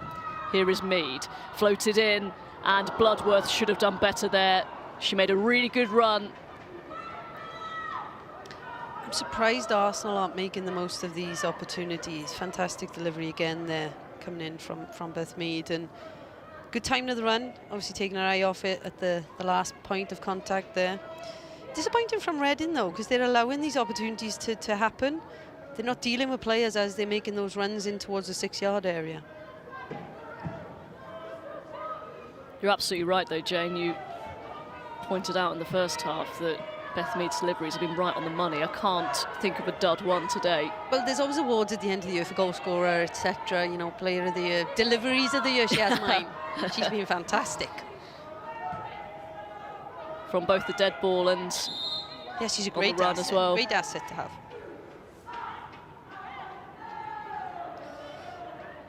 More words being exchanged, this time between the referee and Jade Moore. Oh, looks like an issue with perhaps a contact lens with Jade Moore. One of the Arsenal players having a very good look at that. Unfortunately, another stoppage in play. God, those older players on the pitch won't be enjoying this game right now, the stop-start element. You start seizing up, and then you've got to go again, full pace. Hazard of the job, though, isn't it? The old contact lenses. Yeah, it's obviously beneficial if you can see. You just hope that it hasn't disappeared somewhere.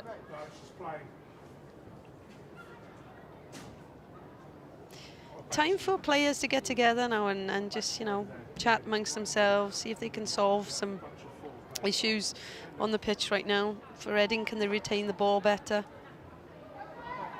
Can they make the most of these opportunities when they're getting into that final third?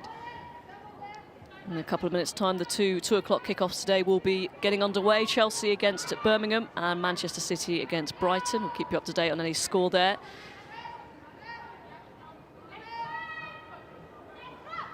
Harding's throw. That's well taken down. And good strength as well by Chaplin. They use Farrell Williams really effectively on those throws as the decoy runner. And it's actually not just one player that gets drawn towards her, it's more than one, so it creates a lot of space from where she's come from.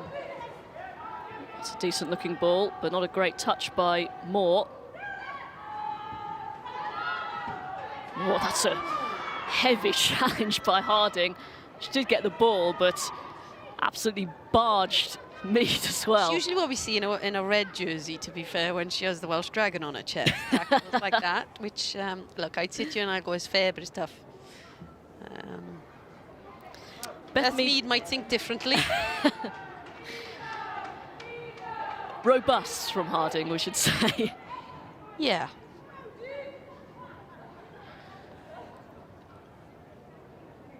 I'm amazed sometimes how she doesn't get hurt herself, if I'm honest.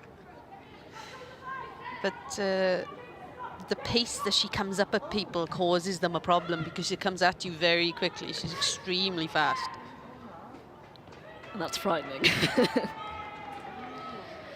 Beth Mead does get fouled an awful lot, doesn't she? I suppose that's the position you play if you're a wide player, and a tricky one, and one who makes things happen. It does tend to happen, doesn't it? But yeah, it seems to be every game she gets clattered. Well, she has a good ability of moving the ball on her first touch into space, but obviously as that's happening, defenders are getting sold with body movement, etc., and having to bring her down because of it.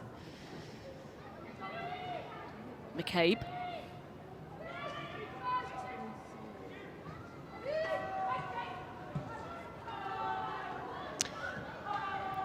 Sloppy in possession at times, Arsenal. You know, you can see Emma Mitchell acknowledging it as a mistake from her then. McCabe. Looks like it's just going to be a chat for now, because she was booked earlier on, McCabe, for persistent fouling. Oh, it'll be really disappointing in this game if actually a player ends up getting sent off. Because it's really not that game, is it? No, definitely not. It was actually just a really good turn, wasn't it, by Bruton to draw the foul. Again, she's seeing space, she's using it effectively.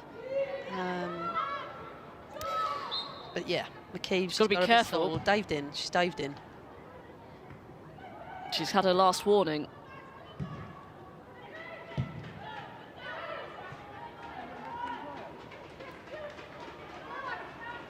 Just wonder if they might be tempted to take her off, although there's not too many options now that Van der Donk is on for Arsenal. Here is Mead. Allowed to carry it forward.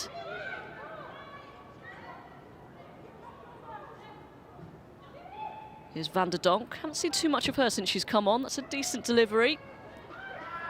Away by Allen. Now Farrell Williams. No, I'd agree we haven't seen much of her, but I actually think it's because of how both teams are setting up and both midfields are nullifying each other. You could say the same, but you know, Kim Little and others in that area, Reading or Arsenal players. There's a lot of bodies in and around those spaces. It's hard to get on the ball.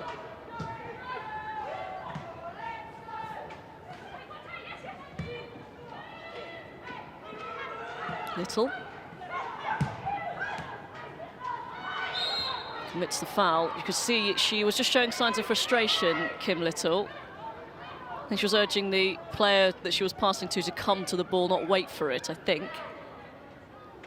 Well, we're seeing Kim taking up probably a deeper position than what people would know of her in the past, you know, being more of a 10 higher up on the pitch, and she's taken up a deeper midfielder role today, which, you know, she can definitely do. She has the ability to do that, but it does take something away from a game. She has a great ability to drag defenders out of spaces, and then obviously Miedemar has that eye to see the space that's then created, and if the people on the ball are aware of it, creates good goal scoring opportunities for Arsenal.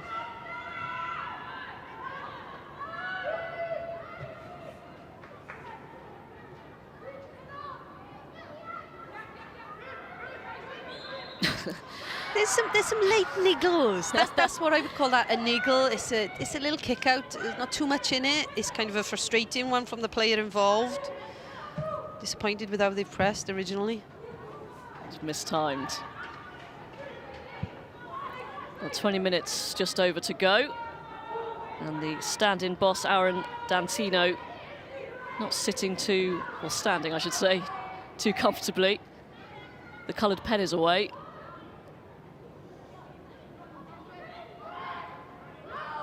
That's proper old school, isn't it? The coloured pen. Love That was it. when I was a kid. Haven't seen one of them in ages. I'm going to have to go and buy one now.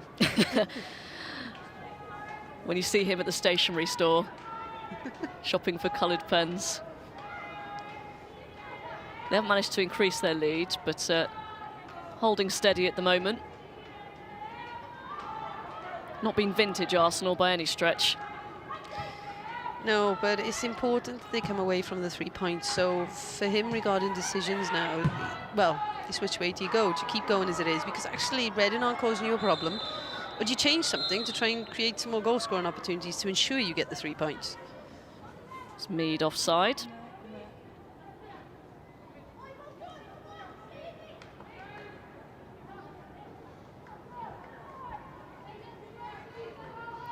We're getting word that the Reading coaching staff are not happy about some of the persistent fouling. I don't know who that the assistant coach there is calling. It's Phil Cousins. Calling for help. Yeah, I'm not sure. There have been niggles throughout the game. I think from both teams, though. I wouldn't say, you know, more so one team than the other. Nothing excessively dangerous. Just maybe badly timed 1v1 situations.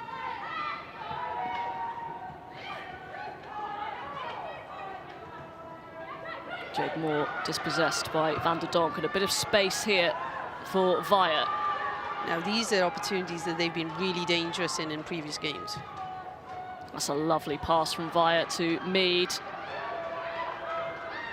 They've got to be careful here.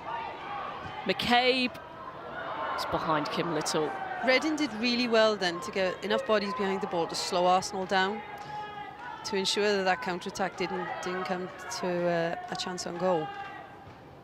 Manchester City already in the lead against Brighton and Hove Albion, and I'll give you a guess who scored for Manchester City. Centre forward. Are we thinking Nikita Paris? Bang on, yes. Penalty, Nikita Paris, 13 now for the season, 3 behind Miedemar. WSL's top scorer of all time, Nikita Paris, on fire. It's making for a really interesting competition this year. You know, looking at the next few months, really interesting. People can't afford to lose points. You know, that top 3, and I'd still put Chelsea in this bracket because I think they're hungry.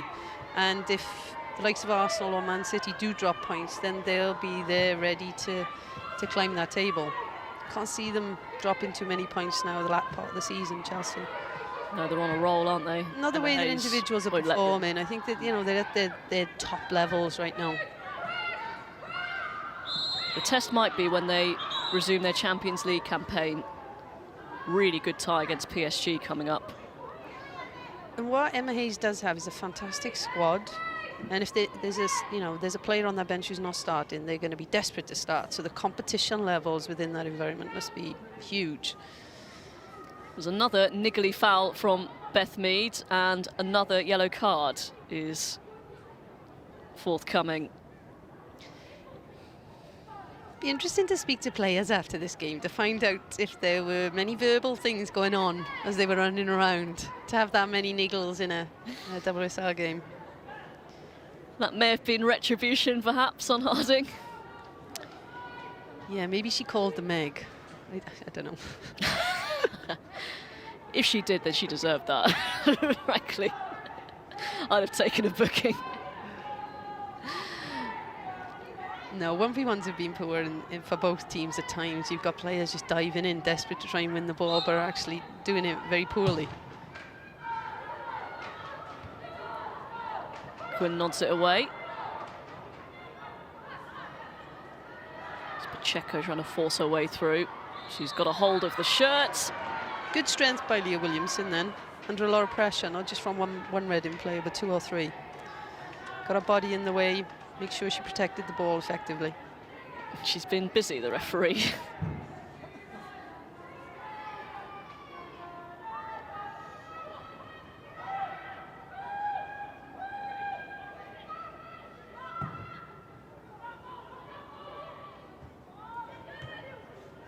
Van der Donk. Another foul. Wasn't allowed to get away. Oh, another booking. It's becoming an unfortunate trend in the game, isn't it, right now, this game? I mean... Well, that foul in isolation wasn't a yellow card, was it? I suspect that the referee, again, has given it on the totting up procedure. And actually, in the end, that didn't look like such a bad challenge. Was it for the kicking the ball away? Actually, that may have, yes, I think you're right. Yeah, because I didn't see too much in the challenge. The reaction. She did have her foot raised, but, you know, studs were facing the floor. Looked like the reaction, didn't it? And perhaps a word uttered while she kicked the ball away.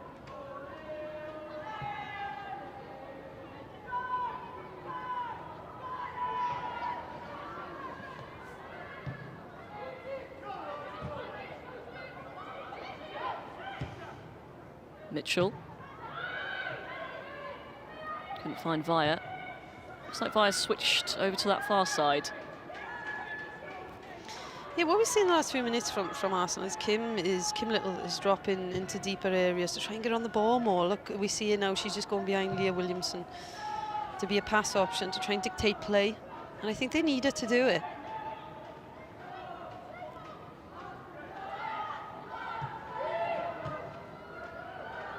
Yeah, she's shown signs of frustration, Kim Little.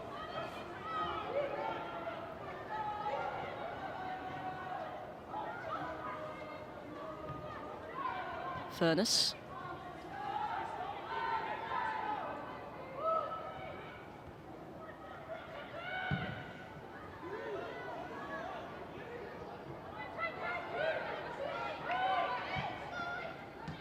Here's Mead. Goes early. A couple of options over on that far side. Here's Miedemar. Goes over the challenge of Bartrip, and the referee shakes her head. Seen those given in the past. I think Miedemar would agree with you.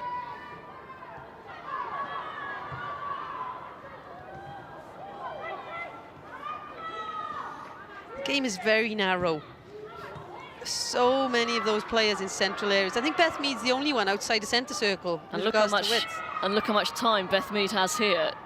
Still going, Mead! Oh, what a miss! Was it a miss or was it a good tackle?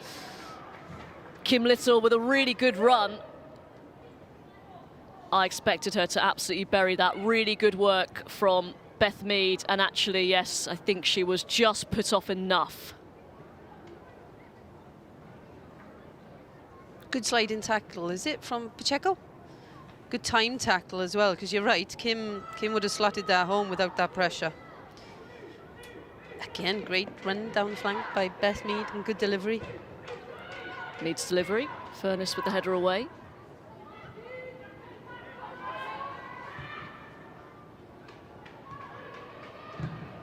It's a loose touch by McCabe. You look at the game on an individual basis right now, and I think every single player on that pitch I've seen perform better, whether it's, you know, how they're receiving the ball, how they're retaining the ball, how they're pressing. I've actually seen them play better. The only person you might say differently is actually Beth Mead. I think her levels have been really good today. It's what we've expected from her. This is much better from Arsenal. Lovely sweeping move. Van der Donk goes down, and it's a penalty. Is that being given because of everything else that's gone on in the game so far, do you think? The little niggles? When we see the replay now, we'll see if it should have been given. The Reading players are obviously going to contest it, but they do, you know, with their innocent faces, don't think there was any contact there. Jade Moore is fighting her corner alongside Jo Potter, the captain, this afternoon, and Moore gets a yellow card for this challenge on Van der Donk.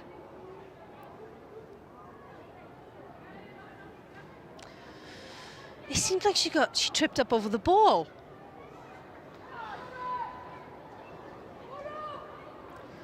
Ooh, it's really interesting to watch the last 5 minutes in play. That Miedema tackle that wasn't given was probably more a free kick on the edge of the box, not a penalty, but more when you'd be given. But look, I'm not here to... Here's Kim Little, strokes it home, calm and composed as you like from Kim Little, and that should be that for Arsenal. A controversial penalty decision has surely seen them take maximum points. Don't like questioning an official's decision, but it does feel like that could have been given because of all the other instances in the game, which shouldn't necessarily be the way to go. But it didn't seem one of the strongest penalty decisions. Great technique here, obviously. Read the way Grace Maloney's gone and slotted it into one of the corners. So Kim Little back on the score sheet, her first goal since returning from that broken leg, her 5th in the WSL and 8th in all competitions. But that will be talked about, I'm sure, post-match with the Reading coaching staff. We'll try and get some reaction from Kelly Chambers, and we'll hear that on the Women's Football Show tonight, 11 o'clock, BBC One with Ailey Barber. And I'm sure the unbiased opinion of Jordan Nobbs, although we'll have to wait and see for that one. Well, 10 minutes left to go in this game. Let's see if Reading can claw their way back into it. Do they change personnel? Do they change system? Look, I think it's worth them trying. I think the levels of Arsenal have been lower than what we've expected. It's been an opportunity to come and front them up and go after them. It's a mistake in the Arsenal back line, and the long ranger just a few inches over the bar. But that's really what they've been restricted to, Reading.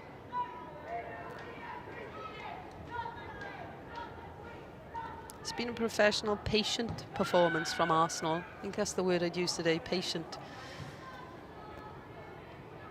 And Chelsea have taken the lead against Birmingham City. Erin Cuthbert, fresh from her double against Arsenal last time out, on the score sheet once again. She is really coming of age this season. Oh, absolutely. Just in time for the World Cup. Play. Absolutely love watching her play. Oh, explosive, and she's aggressive, but in a good way aggressive. She's a competitor, she wants to win everything. I'd imagine if you watch her training, she wants to win, whether it's a 3v3 or an 11v11, she wants to win. Yes. You see that in her movements on the pitch, you know, she's desperate to get to the ball in front of anybody else. Really good find there from Emma Hayes. And obviously, really good, talented young player to step on the pitch for Scotland in the World Cup, hopefully.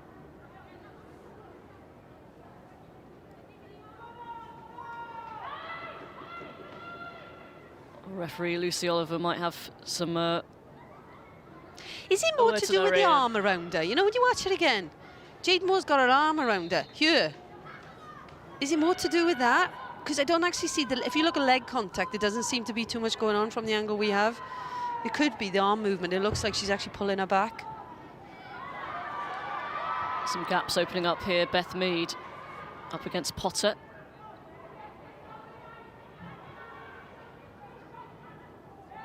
Arsenal throw.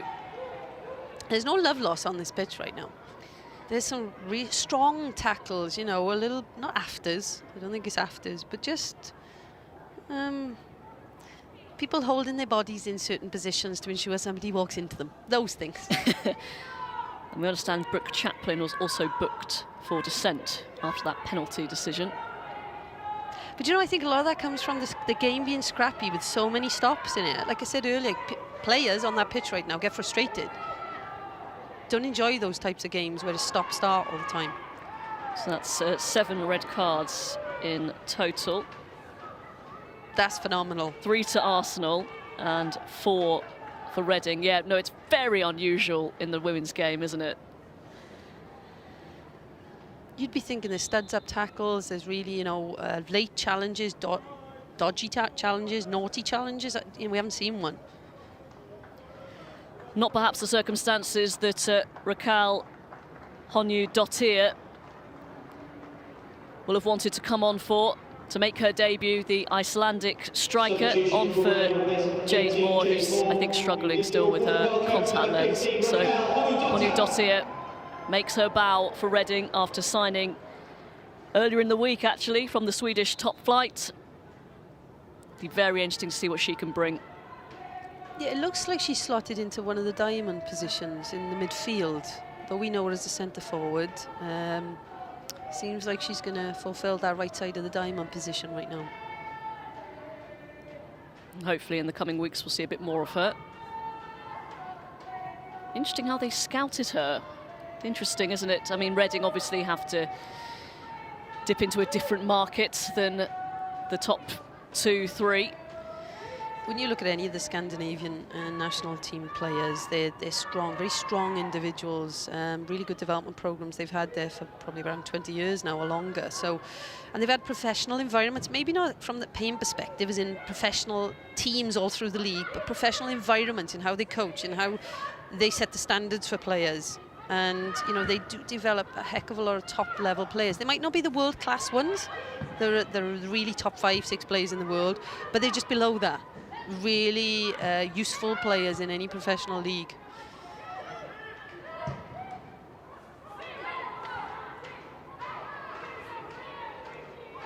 She just about managed to keep that in, Perry Manning. She hasn't had much to do, actually, in terms of goalkeeping, Perry Manning. Maybe she just wanted to give herself a bit of a challenge. No, she made the great decision earlier from that Farrah Williams long-range shot from a wide area, and obviously hurt herself in the process of saving that. But you're right, not much to do for her today throughout the 87 minutes so far.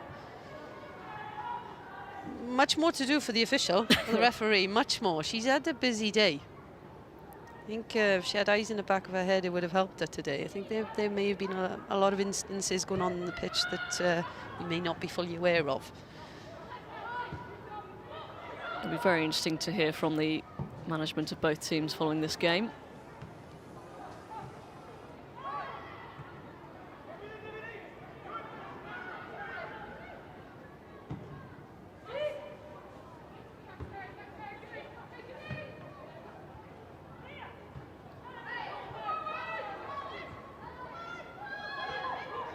Neither team being able to get composed possession within the second half so far.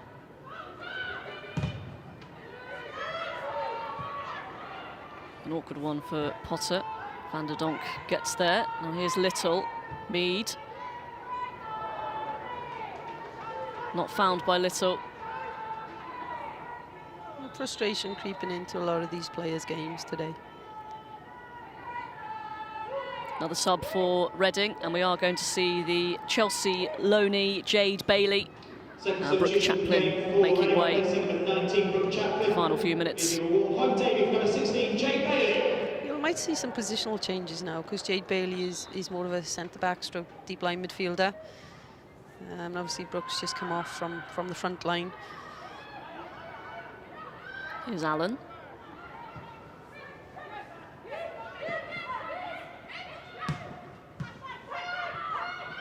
Harding picks it up. And Honu Dottir can't quite keep it in.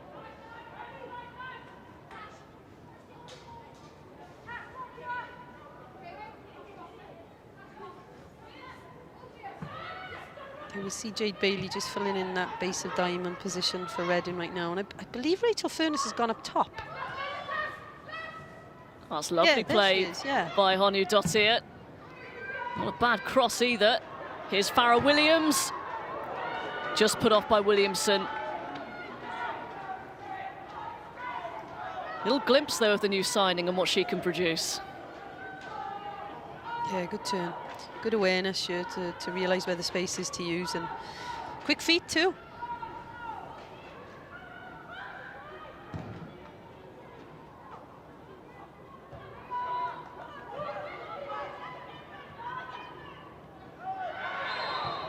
Challenged by Kim Little. She does not look happy this afternoon, does she? No.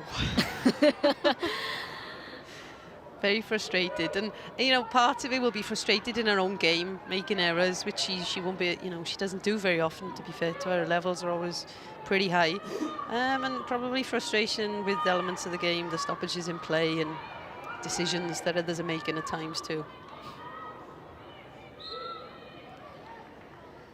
Williams, well, it was well struck, but well off target.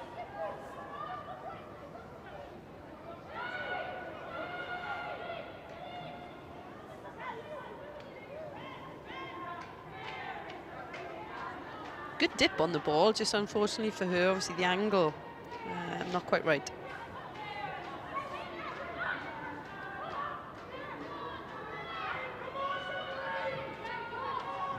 The form has indicated there will be 4 additional minutes. There will be 4 additional minutes. 4 minutes added on at the end of this second half. You see Rachel Furness on the ball here. Obviously she's played in a deeper midfield role for most of the game, but for the last 5 minutes, obviously Reading trying to get the ball up, be a bit more direct, get the ball up to the front line as soon as they possibly can. Here's Williams, deflected. It's going to be a corner kick to Reading. And that was all from Pauline Perrimanning, who tried to get things going quickly for Arsenal when she didn't really need to.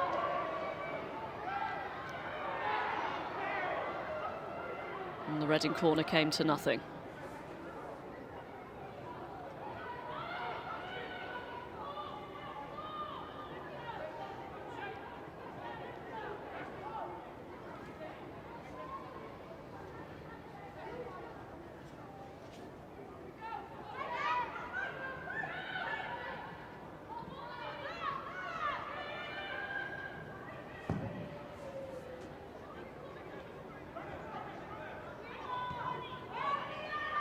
Very scrappy game today. I think that last 20 seconds kind of sums up the game in many ways. It certainly does. Scrappy.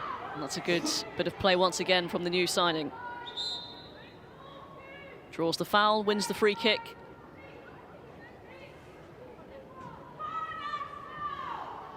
They've got a good physical presence on set plays now, Reading, especially with the new player they've just brought in, the Icelandic international. Potter.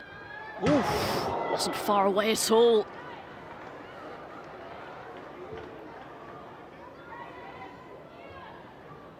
You know, she's got a very good left foot, Jo Potter. Just whistled wide of the post.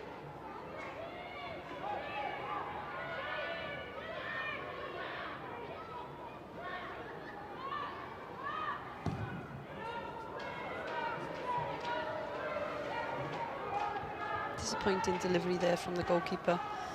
I wonder if the, Arsenal obviously had the wind at their backs in the first half. Yeah, you're right. It's probably causing them a bit of a problem now. It's probably just as strong. Oh, it's Honu Dottir! Oh, that would have been a dream debut. Fell to her nicely. Didn't quite catch it with enough power. No, positive to see her in the right position though. So glimpses for Kelly Chambers to look forward to the next few games now with her team. She's certainly seeing a lot of the ball. It's Van der Donk. Meads made the run. It's a lovely pass by Van der Donk. Pinpoint. Mead didn't have to break stride.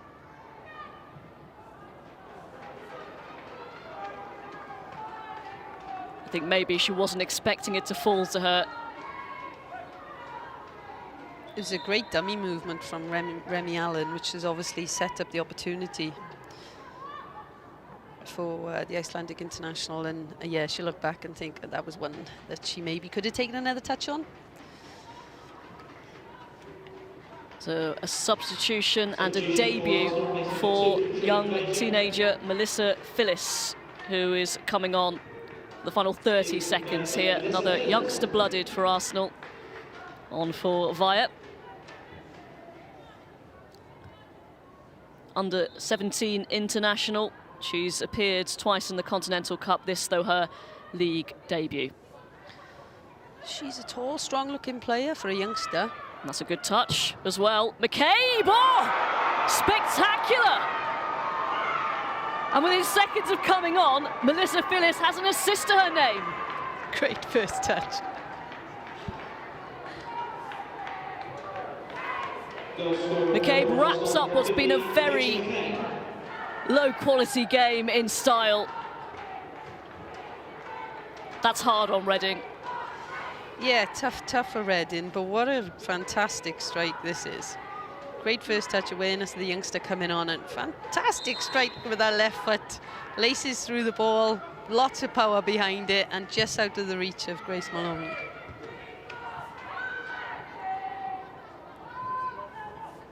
Well, that was quite stunning. A stunning end to the game for Arsenal, who were far from their best, but somehow managed to come out of this game with a 3-0 win over Reading, who battled bravely, but Arsenal just a touch more clinical and perhaps a touch more fortunate as well in terms of the refereeing decisions, Jane Ludlow. Yeah, I think, you know, you look at the whole game, and obviously the weather conditions caused a bit of a problem for each team in both halves. But great result for Arsenal, another 3 points on the table. Poor result for Reading. They would have wanted to compete today. When you look at the lineup for Arsenal, missing so many key players for them, I think it was an opportunity they've missed. But having said that, some new players have joined them recently, and there's some nice glimpses to see that they have potential going forward. So an absolutely vital win for Arsenal, particularly because Manchester City are currently leading against Brighton, and Chelsea also leading at the moment in their game against Birmingham. It is all set up after this international break to be quite the exciting title race, Jane. Yeah, you know, it's the best thing for the sport. I think to have a competitive title race near in the end of the season is great. I think you have some big teams now wanting to lift that trophy in the coming months. And, you know, Chelsea, for me, are the informed team. Probably not going to drop many points in the next few games. And it's up to Arsenal and Man City to make sure that they don't catch them. Thank you very much, Jane. So, full-time at Adams Park, a huge win for Arsenal. Back to winning ways in the Women's Super League. Full-time, Reading 0, Arsenal 3. And make sure you tune in tonight to the Women's Football Show. It starts at 11 o'clock on BBC One, an hour later at midnight in Scotland.